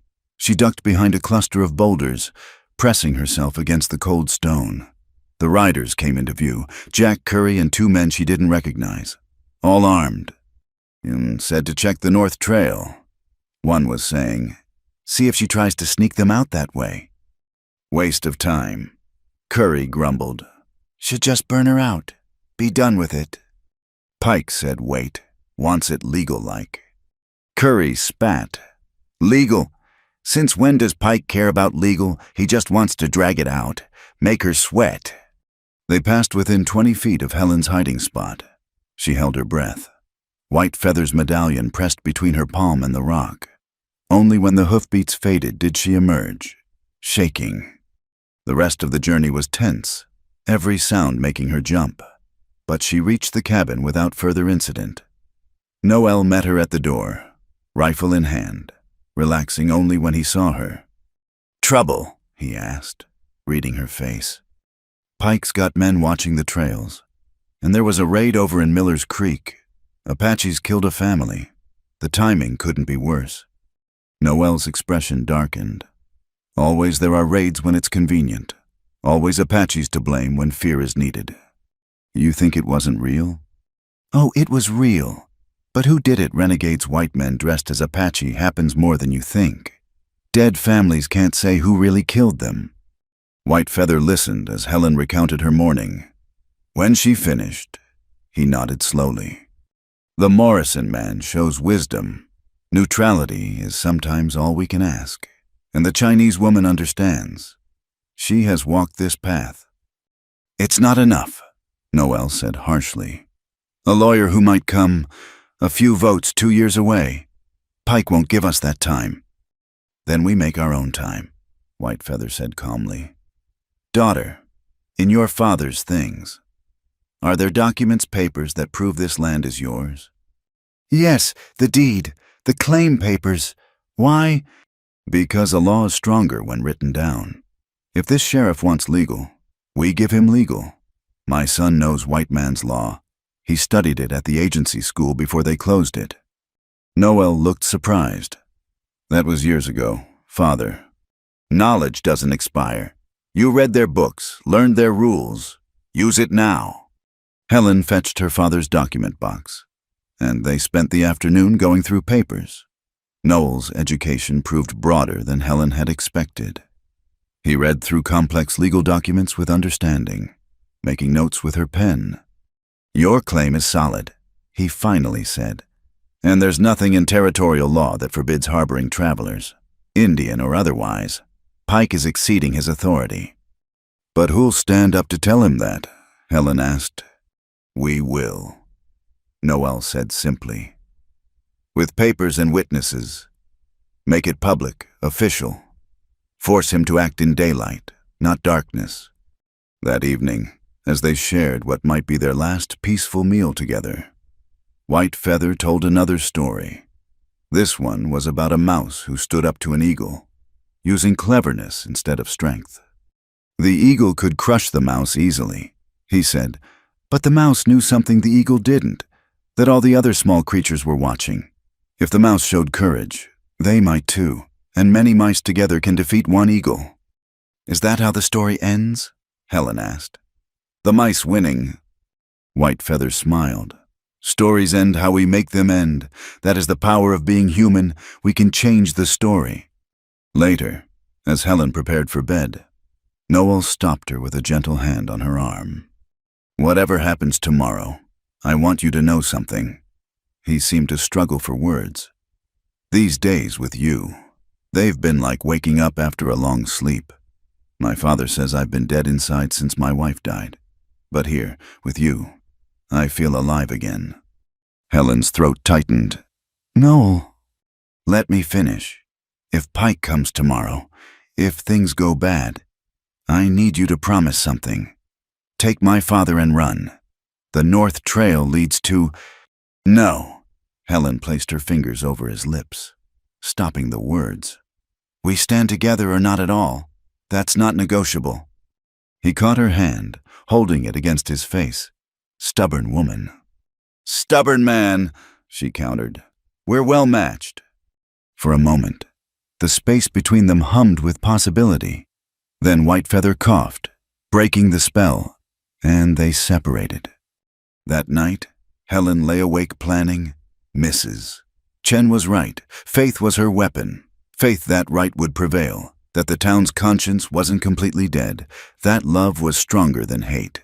Tomorrow would test that faith. She thought of the Pemberton family, killed in their home, of the fear that would generate, the anger Pike would channel. But she also thought of Mrs. Chen's courage, of Samuel's reluctant neutrality, of Tom Garrett's small kindness with the supplies. Not everyone in Cedar Ridge had surrendered to Pike's vision of justice. The second day of their 3-day reprieve would dawn soon. Time was running like water through her fingers, but as she finally drifted toward sleep, Helen felt strangely calm. Whatever came, she wouldn't face it alone. An old Apache storyteller and his warrior son had changed her story. Now it was time to see how it would end. White Feather's medallion lay warm against her skin, a reminder of another woman who'd chosen freedom over safety. Outside, an owl called, and the wind sang through the pines. The mountain kept its ancient watch, indifferent to human struggles but offering its own form of strength to those who knew how to listen. Tomorrow would bring what it would bring, but tonight, in a small cabin on a Colorado mountain, 3 souls had created their own definition of family, of home, of belonging. And that, Helen thought as sleep finally took her, was worth any price Pike and his mob might demand. The story was still being written, and Helen Mae Dawson, who'd been alone for so long, finally understood that the best stories were those written together, with courage, faith, and the kind of love that grows in the most unlikely places, like a flower blooming in snow, fragile but all the more beautiful for its improbability. The second day was coming. The eagle was circling, but the mouse, 3 mice, actually were ready to show that courage comes in many forms, and sometimes the smallest acts of defiance can change everything. The second day arrived with an ominous red sunrise that painted the snow like blood. Helen woke to find Noel already outside, scanning the tree line with grim intensity. White Feather sat at the table, calmly writing on the paper Helen had provided. "What are you writing?" she asked, pouring coffee with hands that wanted to shake. "Truth," the old man replied. "My testimony, who we are, why we left the agency, what happened here. Truth is a weapon too, if wielded properly." Before Helen could respond, Noel burst through the door. "Riders coming, many of them!" Helen's heart plummeted. It was only the second day. Pike had promised 3, but promises meant nothing to men like him. How many? Whitefeather asked. Still writing. 15, maybe 20. Pike leads them. Noel checked the rifle, his movements swift and economical. They're taking their time, making sure we see them coming. Helen looked out the window. The posse was indeed visible, spreading out in a wide line as they approached. She recognized many faces, some she'd expected, like Jack Curry and Ben Thompson, but others surprised her. Tom Garrett from the general store, young Billy Hartwell, even Pastor Williams, though he stayed well back. So much for Christian charity, she muttered, seeing the pastor. Fear makes cowards of many, Whitefeather said. He finished writing and carefully folded the paper. Keep this safe, daughter, whatever happens. The riders stopped just beyond rifle range. Pike rode forward alone, his sheriff's badge glinting in the morning sun. He looked sober this time, which made him more dangerous. Helen Dawson, his voice carried clearly across the snow. By the authority vested in me as sheriff of this county, I'm here to arrest the Apache fugitives you're harboring. Send them out now, and no harm will come to you. Helen stepped onto the porch, grateful for the solid wall at her back. You said 3 days. Sheriff, it's only been 2. That was before we got word from Fort Apache. Pike called back. These Indians are wanted for theft, assault on an agency official, and inciting rebellion. They're dangerous criminals, and you're harboring them. Lies, Noel said quietly from behind her. We took nothing, touched no one. Speaking truth is not rebellion. Then come out and tell that to a judge, Pike challenged. If you're innocent, you've got nothing to fear from the law. Whitefeather appeared in the doorway, dignified despite his obvious frailty. Your law? He asked, his voice carrying surprising power. The law that starves women and children, the law that takes our land, our language, our names, that law I do not recognize. A murmur ran through the posse. Some men shifted uncomfortably in their saddles. You see, Pike turned to address his men. Defiance, rejection of American authority, and this woman stands with them against her own people. I stand with justice, Helen said clearly. With humanity. If that puts me against you, Sheriff, then maybe you should ask yourself what side you're really on. Brave words, Pike sneered. Let's see how brave you are when— Sheriff Pike, a new voice interrupted.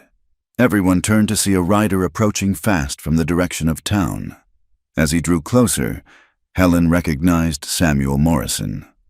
Samuel Pike looked irritated. What are you doing here? Samuel reined in his horse, breathing hard. Stopping a mistake. There's a U.S. Marshal on his way from Denver. Got word this morning. He's coming to investigate complaints about the Fort Apache agency.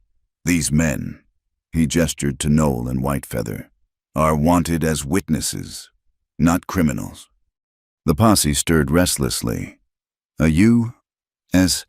Marshal was federal authority, outranking any county sheriff. That's convenient, Pike said suspiciously. Who sent for a marshal? The Chinese lawyer Mrs. Chen contacted.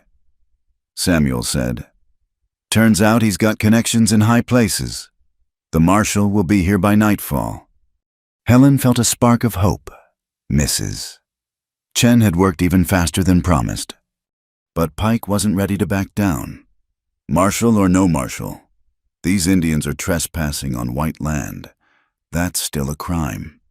Actually, it's not. Another unexpected voice joined the conversation. Tom Garrett urged his horse forward, looking uncomfortable but determined. I looked it up last night in the territorial statutes. Miss Dawson owns this land free and clear. She can host whoever she pleases. You're taking their side now. Garrett, Pike's voice was dangerous. I'm taking the law's side, Tom said firmly. The real law, not whatever you make up when it suits you. More murmuring from the posse. Helen saw several men exchange glances, doubt creeping into their faces. You're all fools, Pike snarled. These savages killed the Pemberton family. No, another voice said. Pastor Williams moved his horse forward, his thin face troubled. I've been praying on this all night. Sheriff, these men were documented at the agency 4 days before the Pemberton raid. They couldn't have been there. The mood of the posse was shifting. Helen could feel it like a change in the wind. Men who'd come for easy violence were facing complicated truths. Enough talk. Jack Curry spurred his horse forward. We came here to do a job. Are we going to let a woman and 2 Indians make fools of us? We came here to uphold the law. Samuel Morrison said sharply. Not to become a lynch mob. Same thing sometimes. Ben Thompson growled. No, White Feather said, stepping fully onto the porch. It is never the same thing. I have lived long enough to see both true justice and mob rule. One builds civilization, the other destroys it. Pretty words from a savage. Curry sneered. I am Apache, White Feather said with quiet pride. I am father, grandfather, keeper of stories. I have loved, lost, endured. What are you, besides a man who follows another man's hatred? Curry's face flushed. He reached for his gun, but Tom Garrett's voice cracked like a whip. Draw that weapon, Jack, and you'll answer to the marshal for it. The tension stretched taut. Helen felt Noel tense beside her, ready to act if violence erupted, but it was young Billy Hartwell who broke the standoff in an unexpected way. I ain't shooting nobody's grandfather, he announced, wheeling his horse around. This ain't what I signed up for. He rode away without looking back. His departure created a crack in the posse's unity. 2 more men followed, then another. Soon, only the hardcore remained. Pike, Curry, Thompson, and a handful of others. Cowards! Pike shouted after the departing riders. You'll regret this. The only thing I regret, Pastor Williams said sadly, is not speaking up sooner. Mrs. Hendricks has been spreading poison about Miss Dawson for years, and I stayed silent. No more.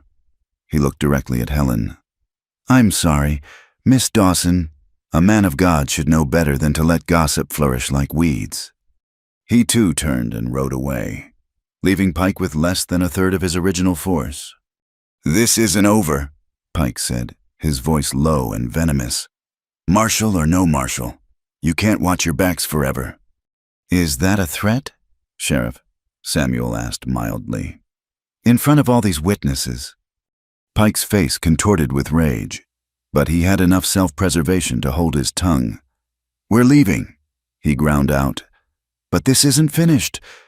The remnants of the posse wheeled and followed their leader, Jack Curry turning to spit in the snow as a final insult. Helen stayed on the porch until they were out of sight. Then her knees nearly buckled. Noel caught her arm, steadying her. You did well. Very well. We all did, Helen said shakily. But Pike's right. This isn't over. No, White Feather agreed. But the story has changed. The mouse showed courage, and some of the other creatures took notice. This is how avalanches begin, with one small stone moving. Samuel Morrison had remained behind. He dismounted and approached the porch, hat in hand. Miss Dawson, I owe you an apology. I should have stood up from the start. You stood up when it mattered, Helen said. That took courage. Took shame, more like. Samuel admitted. Abigail gave me an earful last night. Said if I let Pike railroad innocent folks, she'd never forgive me. He looked at Noel and White Feather. I don't know you men, but Helen Dawson's a good judge of character. If she says you're worth protecting, that's enough for me. Thank you, White Feather said gravely. Your wife is wise. Listen to her. Samuel smiled. Been married 23 years. I've learned that much. His expression grew serious. The marshal really is coming. Should be here by sunset. But Pike won't give up easy. He's got too much pride invested now. And greed, Helen added. He's always wanted this land. Then we must be ready. Noel said, for whatever comes. Samuel left. promising to keep watch in town and send warning if Pike made any moves. The cabin felt strangely quiet after all the shouting and posturing. Helen made fresh coffee with hands that still trembled slightly. "I thought they were going to shoot," she admitted. "So did I," Noel said. "But you stood firm. That changed everything." "We stood firm," Helen corrected. "All of us." Whitefeather smiled. "See how the story changes? This morning we were 3 people alone against many. Now we have allies. The Morrison man, the shopkeeper, even the holy man found his conscience." "But Pike still has men," Helen pointed out. "Violent men. Fewer than before," Noel said. "And now they know others are watching. Violence is easier in darkness. Light makes cowards hesitate." They spent the afternoon preparing for the marshal's arrival. Whitefeather's written testimony was supplemented with Helen's account and Noel's careful documentation of their expulsion from the agency. They had truth on their side. But would it be enough? As the sun began its descent toward the mountains, painting the sky in shades of amber and rose, they heard horses approaching once more. Helen's heart raced, but Noel, watching from the window, relaxed. One rider, alone, wearing a federal badge. The marshal was younger than Helen had expected, with intelligent eyes and a neat mustache. He introduced himself as James McBride and accepted Helen's offer of coffee gratefully. "Cold ride from Denver," he said, warming his hands on the cup. "Now, suppose you folks tell me what's been happening here." They told him everything: the storm, the shelter, Pike's threats, the attempted arrest that morning. McBride listened without interrupting, occasionally making notes in a small book. When they finished, he was quiet for a moment.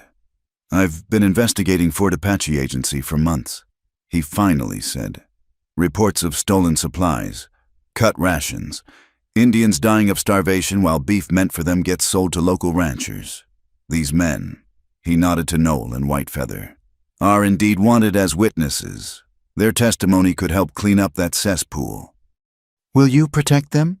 Helen asked. "I'll do better than that. I'll deputize them. Make them official federal witnesses. Anyone who threatens them will be threatening the United States government." He smiled grimly. "Even Sheriff Pike isn't fool enough to take on federal authority directly." "You don't know Pike," Noel said darkly. "No, but I know his type. Bullies who use their badge to settle personal scores. There's going to be some changes in Cedar Ridge. I think, starting with a close look at the sheriff's activities."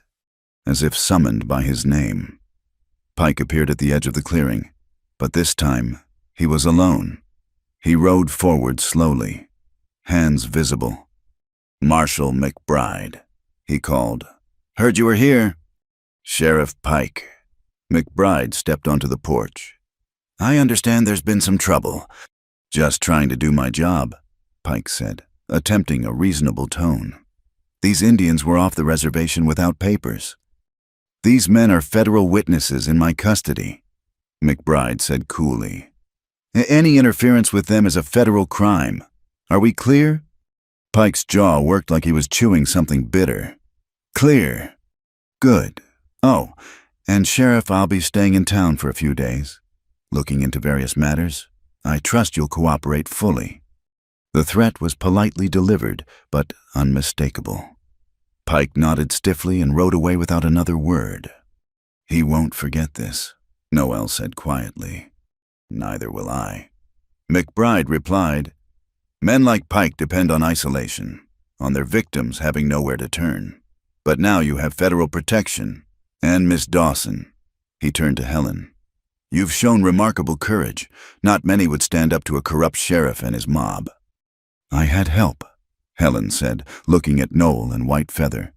"I wasn't alone." "No," Whitefeather said softly. "None of us are alone. This is the lesson. Separation is the lie. Connection is the truth." As darkness fell, McBride departed for town, promising to return in the morning to take official statements. The crisis had passed, at least for now. Pike was defanged, his posse scattered, his authority challenged. But as Helen prepared their evening meal, she knew this victory was temporary. Pike's kind didn't accept defeat easily. He would look for another way to strike, another moment of vulnerability. "You're worried," Noel observed, helping her with the dishes. Pike's still out there, still dangerous, but no longer unopposed. Noel reminded her, "Today showed that there are good people in Cedar Ridge. They just needed someone to remind them of their courage." "Is that what I did?" Noel touched her face gently. "You stood between us and 20 armed men. You faced down hatred with dignity. Yes, you reminded them of courage. You reminded me too. Of courage. Of many things, that there is still good in this world, that kindness exists, that a heart can heal, even after great loss." His thumb traced her cheekbone. "My wife would have liked you. She had the same spirit, fierce and gentle at once." It was the first time he'd spoken of his wife directly. Helen covered his hand with hers. "Tell me about her." So he did, speaking quietly of a young woman who laughed easily, who could track deer better than any man, who died protecting children during the forced march to the reservation. Helen listened, understanding this was a gift, the sharing of a treasured memory. "She sounds wonderful," Helen said when he finished. "She was, but she's gone, and I cannot live in the past forever. My father is right. I've been dead inside too long." He looked at her intently. "You brought me back to life. Helen, whatever happens next, I need you to know that." Before Helen could respond, Whitefeather spoke from his chair. "The Marshal offers us protection, but also obligation. We must go to Denver, testify about the agency. It could take weeks, months." The implication hung in the air. They would have to leave. Just when... "Then I'll go with you," Helen said impulsively. Both men looked at her in surprise. "This land will be here when we return," she continued, warming to the idea. "And someone needs to make sure you're treated fairly in Denver. Besides," she smiled slightly, "I've been hiding on this mountain for 7 years. Maybe it's time I saw something of the world." "The city is not kind to Apache," Noel warned, "or to women who stand with them." "Then we'll stand together," Helen said firmly. "That's what we do now. Isn't it stand together?" Whitefeather's weathered face broke into a genuine smile. "The story continues to change. I like where it's going." That night, as they made plans for the journey to Denver, Helen felt a mixture of fear and exhilaration. The safe, small life she'd built was ending. But in its place, something larger was emerging, a life with purpose, with connection, with the possibility of love. Outside, Pike brooded in town. His authority diminished, but his hatred intact. The Marshal investigated. The townspeople whispered, and the mountains stood eternal watch. Change was coming to Cedar Ridge, brought by an act of kindness during a storm and the courage to defend what was right. Helen touched Whitefeather's medallion beneath her shirt. The woman who'd worn it had chosen freedom over safety, love over convention. Now, Helen faced the same choice, and like that long-ago woman, she chose the difficult path, the uncertain path, the path that led away from isolation toward connection. The second day was ending. Tomorrow would bring the third day, and with it, new challenges.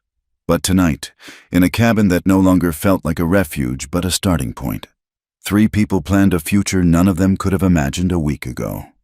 The mouse had stood up to the eagle, and in doing so, had discovered it could fly.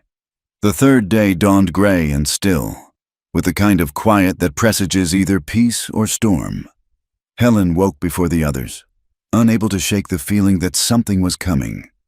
She stood at the window, watching the lightening sky, when she saw him. Whitefeather sat outside on the porch, wrapped in a blanket, facing east. His lips moved in what she now recognized as morning prayers, but something was different about his posture, a stillness that went beyond meditation.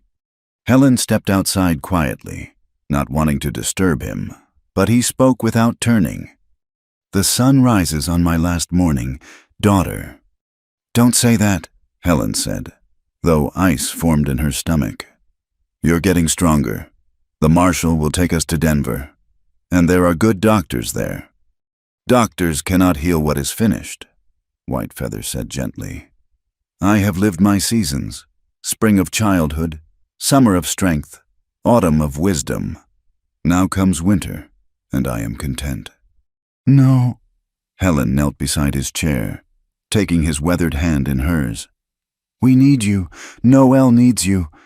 "My son needs to let me go," Whitefeather corrected, "as I once had to let his mother go. This is the way of things." He turned to look at her, his eyes clear and peaceful. "But first, there are words that must be said. Will you gather my son and the coffee an old man should have coffee on his last morning?" Helen wanted to argue, to deny what she could see in his face. But there was a dignity in his certainty that demanded respect. She woke Noel gently, whispering only that his father wanted him. The alarm in his eyes told her he, too, sensed what was coming. They sat together on the porch, the three of them.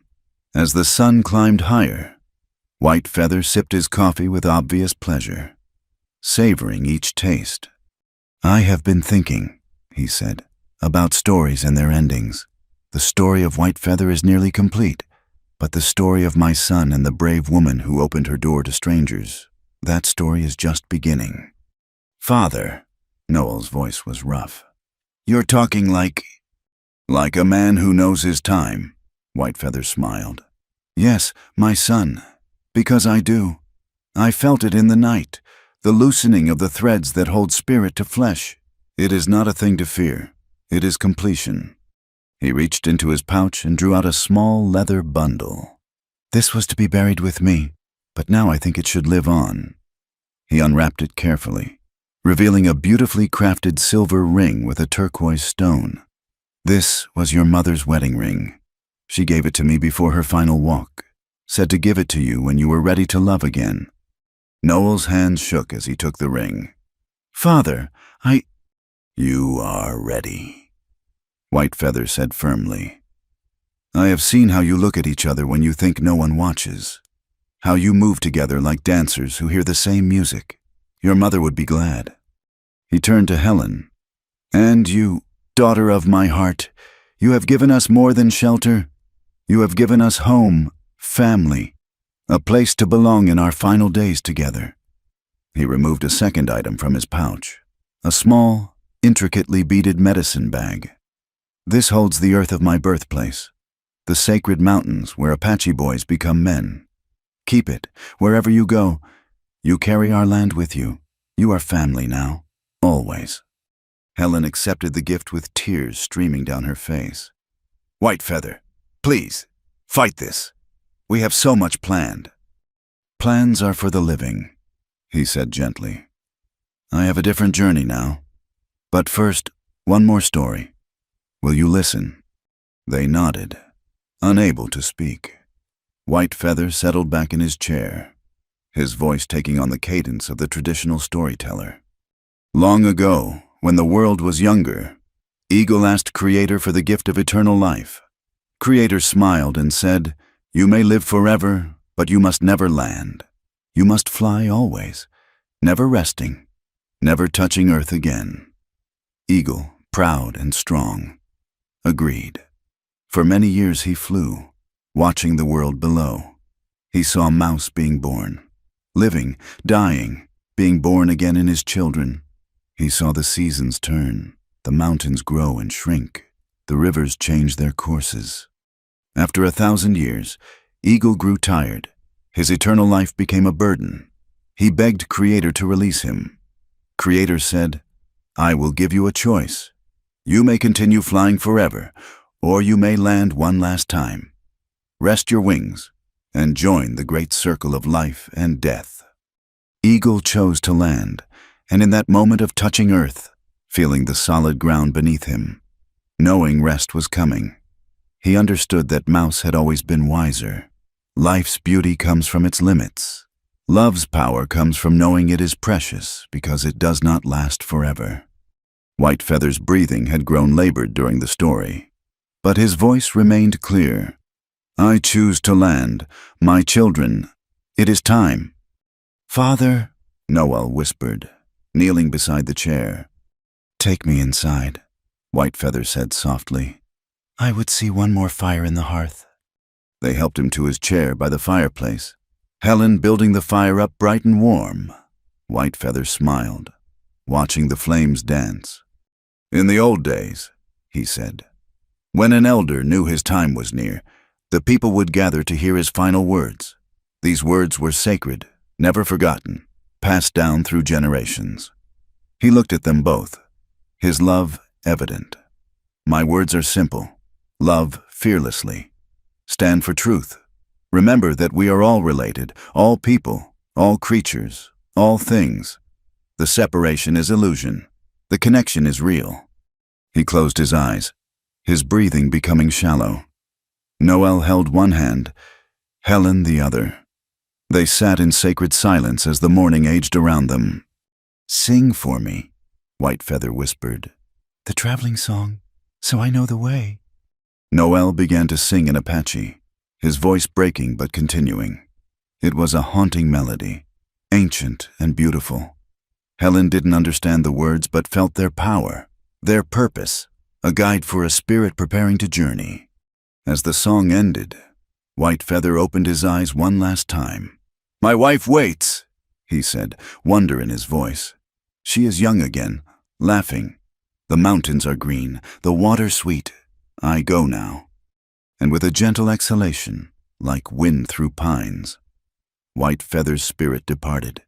His body remained, but the essential part of him, the part that told stories and made string figures and called Helen daughter, was gone. Noel made a sound of pure grief, burying his face against his father's still hand. Helen wrapped her arms around him, and they mourned together, not as Apache and White, not as man and woman, but as two people who had lost someone precious. Time passed unmarked. The fire burned low. Finally, Noel raised his head, his face wet with tears but composed. He would not want long mourning. He said, in the Apache way, we celebrate the journey forward, not the leaving behind. What should we do? Helen asked softly. He should lie where he can see the mountains, where the sun will warm him and the stars will watch over him. Noel wiped his face. Is there such a place on your land? There's a hill above the cabin, Helen said. It faces east, toward the sunrise. In spring, wildflowers cover it. He would have liked it. They wrapped Whitefeather in the best blanket, the one with the wedding ring pattern Helen's mother had made. It seemed fitting, a joining of traditions, of families. Noel carried his father with a strength that seemed both physical and spiritual, while Helen led the way to the hilltop. The ground was frozen hard, but they worked together, using pickaxe and shovel to create a resting place.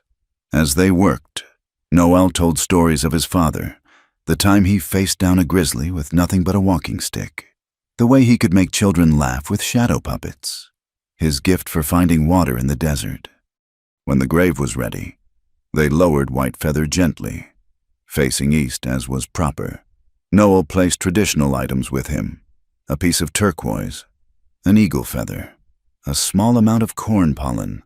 Helen added her own offering, a sprig of dried wildflowers she'd pressed last summer, a promise of the beauty that would surround him come spring.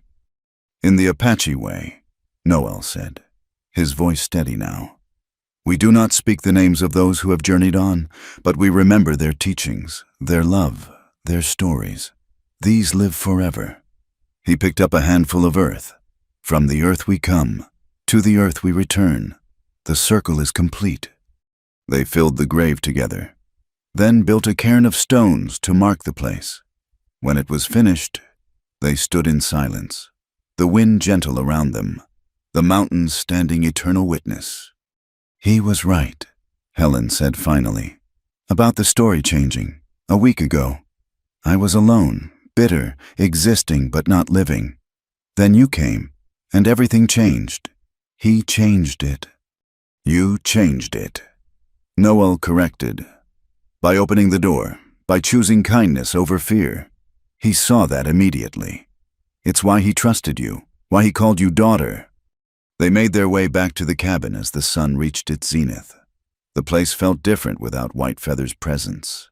Emptier, but also somehow fuller, as if his spirit had expanded to fill every corner with memory.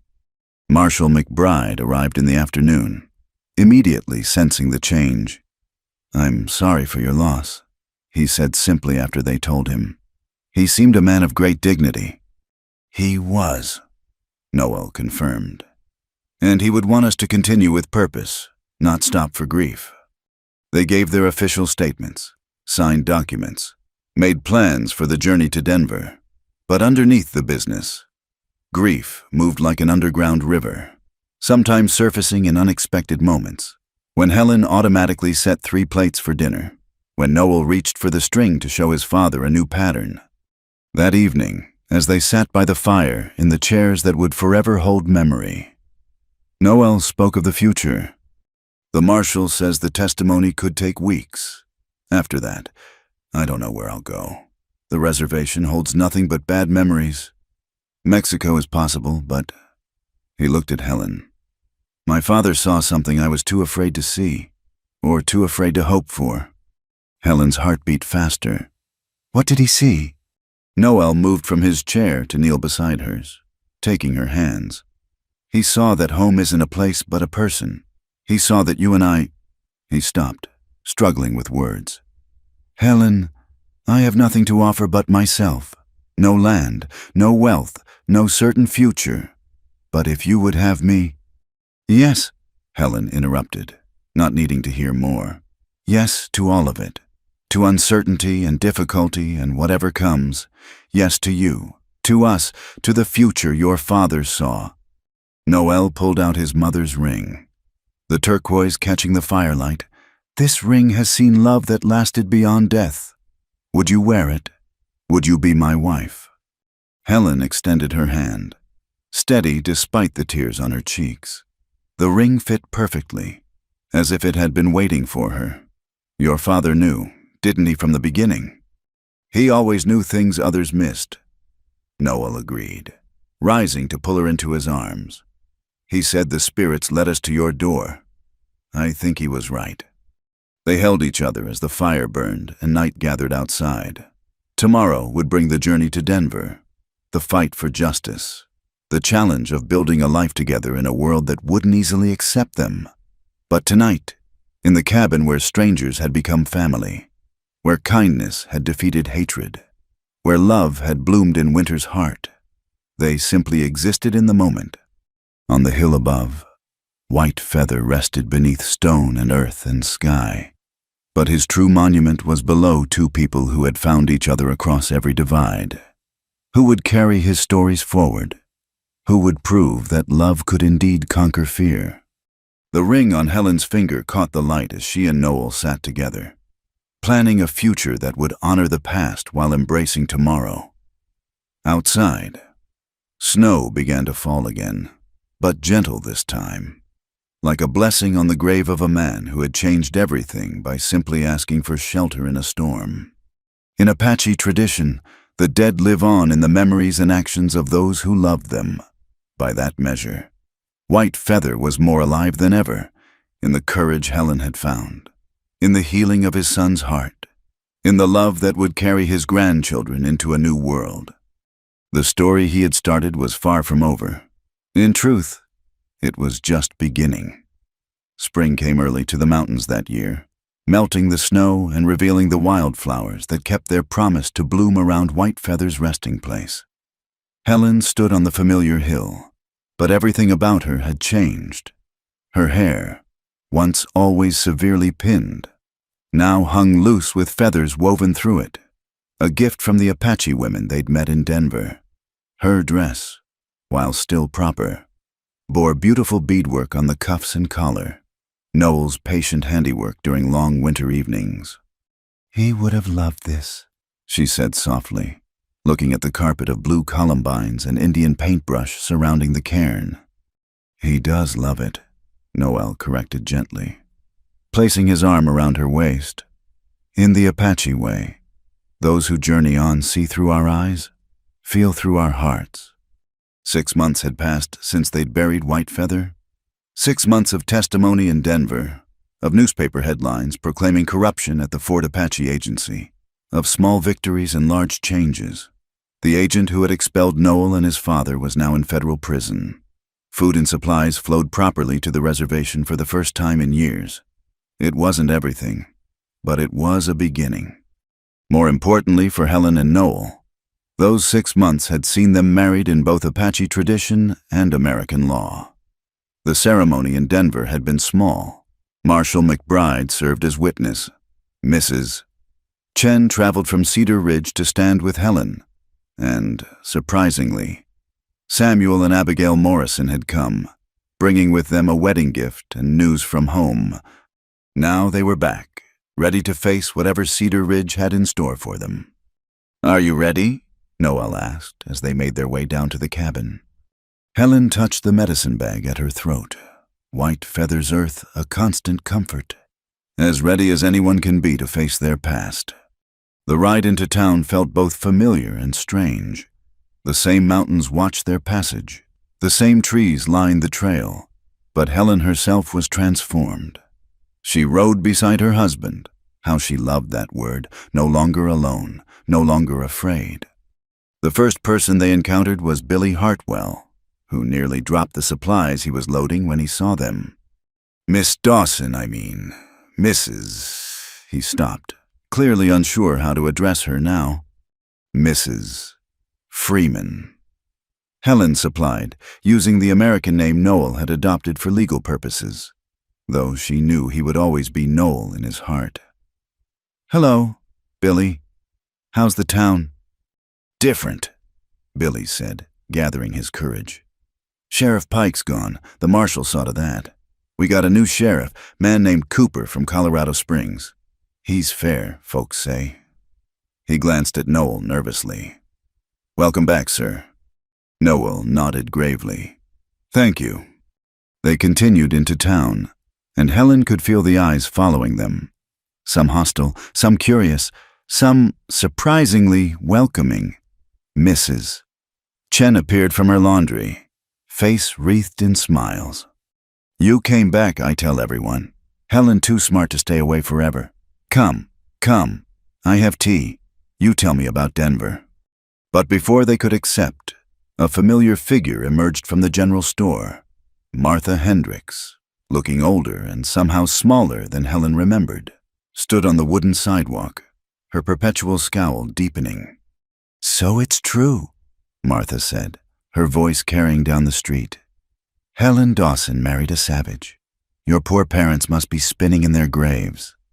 Helen felt Noel tense beside her, but she placed a calming hand on his arm. Dismounting from her horse, she walked directly to Martha, head high. "My parents," Helen said clearly, "taught me to judge people by their actions, not their blood. They taught me that kindness matters more than conformity, that love transcends boundaries. I think they would be proud that I finally learned those lessons." "Proud," Martha's voice rose. "Proud that you've degraded yourself, that you've turned your back on your own kind." "My kind," Helen said softly but firmly, "are those who choose love over hate, courage over cowardice, truth over comfortable lies. If that's not your kind, Mrs. Hendricks, then you're right. I have turned my back on it, and I thank God every day for the storm that brought me the strength to do so." A small crowd had gathered, drawn by the confrontation. Helen saw Tom Garrett in the doorway of his store, Pastor Williams near the church, other faces she'd known all her life. This was the moment she dreaded and anticipated in equal measure. "You all know me," she addressed them, her voice carrying, "I've lived among you my whole life, been gossiped about, pitied, scorned for the crime of being different. For 7 years, I accepted that treatment, hid on my mountain, believed I deserved isolation. Then 2 men sought shelter from a storm, and I discovered something. She paused, meeting as many eyes as would hold her gaze. I discovered that the savage ones were not those who knocked on my door, but those who came in the night with guns and threats. The savage ones were not those who spoke of family and stories and connection, but those who preached division and hatred. I stand before you changed. Yes, but changed for the better. And I stand with my husband, proud of who we are together. Pretty speech, a harsh voice cut through the murmurs. Jack Curry pushed through the crowd, his hand resting on his gun. But Pike might be gone. Doesn't mean we have to tolerate Indian lovers in our town. Actually, you do. The new voice was calm but carried authority. A tall man with a federal marshal's badge stepped into view. Cooper's the name, new sheriff. And in my town, every law-abiding citizen is welcome, regardless of who they love or where they come from. Curry's face darkened. You taking their side? I'm taking the law's side. Cooper replied evenly. And the law says these folks have every right to be here. Anyone who disagrees can discuss it with me. In my jail. The threat was politely delivered, but unmistakable. Curry muttered something obscene but backed down, slinking away like the cur he was. Mrs. Freeman. Sheriff Cooper touched his hat. Mr. Freeman, welcome home. I've heard about the good work you did in Denver. Takes courage to stand up against corruption. It takes more courage to stand up against neighbors, Helen replied, glancing at Martha. But sometimes that's what's needed. Pastor William stepped forward then, his thin face earnest. Mrs. Freeman is right. I've done a lot of soul-searching these past months. Read my Bible with new eyes. And you know what I found, love? Over and over, the message is love. Love thy neighbor. And it doesn't say, only if they look like you. He extended his hand to Noel. I owe you an apology. Sir, I let fear override faith. I hope you'll forgive me. Noel studied the pastor for a moment, then shook his hand. Forgiveness is the beginning of healing. My father taught me that. Your father was a wise man. Williams said, I wish I'd had the chance to know him better. One by one, others approached. Not everyone, Martha huffed away, and several others followed, but Tom Garrett offered them credit at the store. The widow Carson shyly presented Helen with a jar of preserves, welcoming her home. Even some who'd ridden with Pike's posse mumbled apologies or tipped their hats. As the crowd dispersed, Mrs. Chen insisted they come for tea, in her small kitchen behind the laundry. She peppered them with questions about Denver, the trial, their plans. We're going to work the land, Helen explained. Noel has ideas about breeding horses, Apache ponies crossed with American stock, strong and smart and adaptable. Like your children will be, Mrs. Chen said with a knowing smile. Helen blushed. They hadn't told anyone yet, but the wise woman's eyes missed little. Children who will grow up free, Noel said quietly. Not on a reservation, not hidden in shame, free to be both Apache and American, themselves complete. This is good, Mrs. Chen approved. Town needs children who see with both eyes, speak with both voices. Change comes slow, but comes sure with each generation. They spent the rest of the day visiting those who welcomed them, avoiding those who didn't. As the sun began its descent toward the mountains, they finally returned to their cabin, their home. Everything was as they'd left it, but like Helen herself, it felt transformed. The repairs Noel had made gave it new strength, the additions they'd planned in Denver, a larger room for the children to come, a workshop for Noel's leatherwork, would make it truly theirs. No regrets, Noel asked as they stood on the porch, looking out at their domain. None, Helen said firmly. Oh, I wish your father could have lived to see this. I wish the town could accept us completely. I wish the world was different in so many ways. But regret, no. How can I regret the path that led me to you? They went inside. lighting the fire in the hearth where Whitefeather had spent his last hours. Helen prepared dinner while Noel worked on a new bridle, the domestic peace settling around them like a comfortable blanket. "I've been thinking," Noel said as they ate, "about my father's stories, how they shouldn't be lost." "You want to write them down?" "I want to teach them. To our children, yes, but also to any who will listen. Apache children who are forgetting their heritage, white children who never knew it. Stories that bridge worlds." Helen reached across the table to take his hand. "Your father would love that. Stories living on, changing hearts one telling at a time."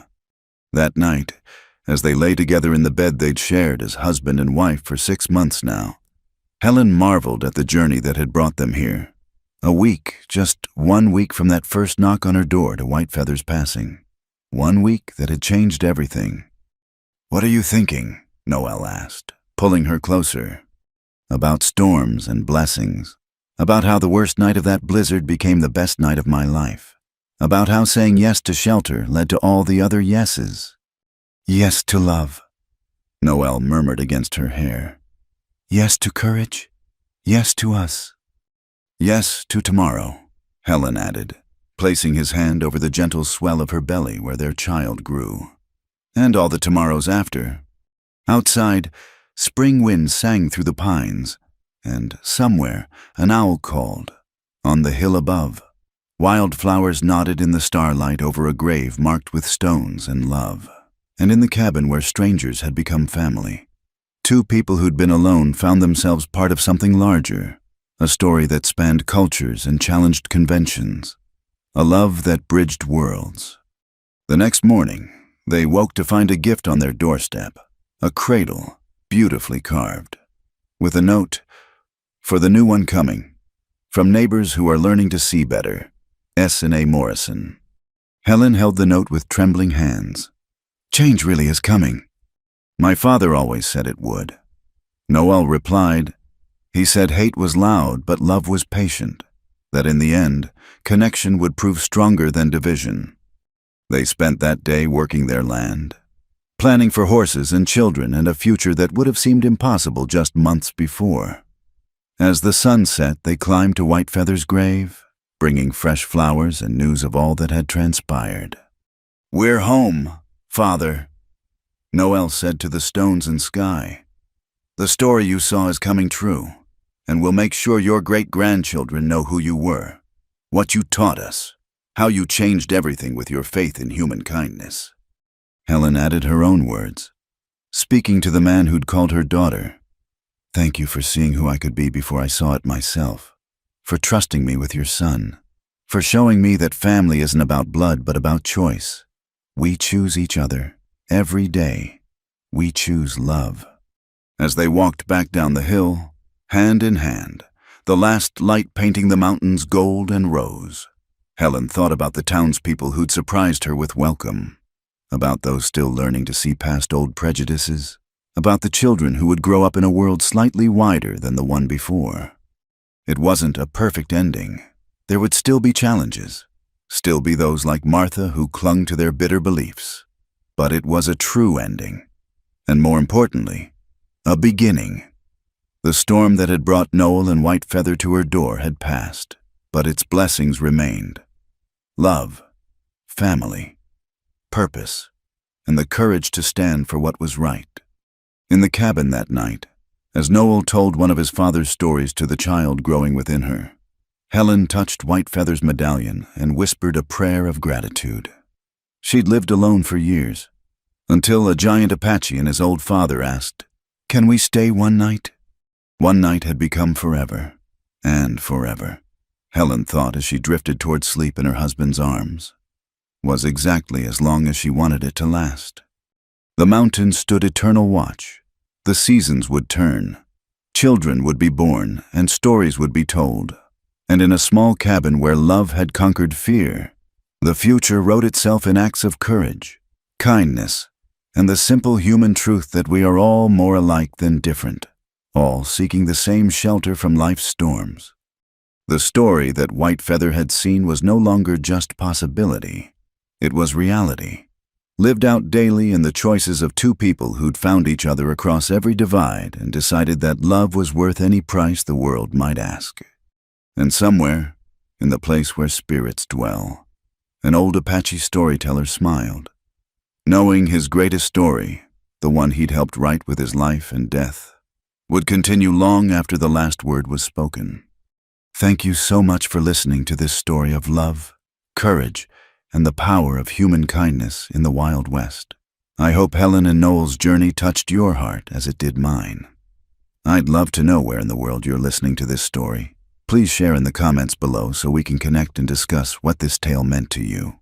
If you enjoyed this story, please subscribe to Wild West Night for more tales of the American frontier. Hit that like button, and don't forget to click the hype button to help more people discover this story. Your support means everything and helps keep these stories alive. Until next time, partners.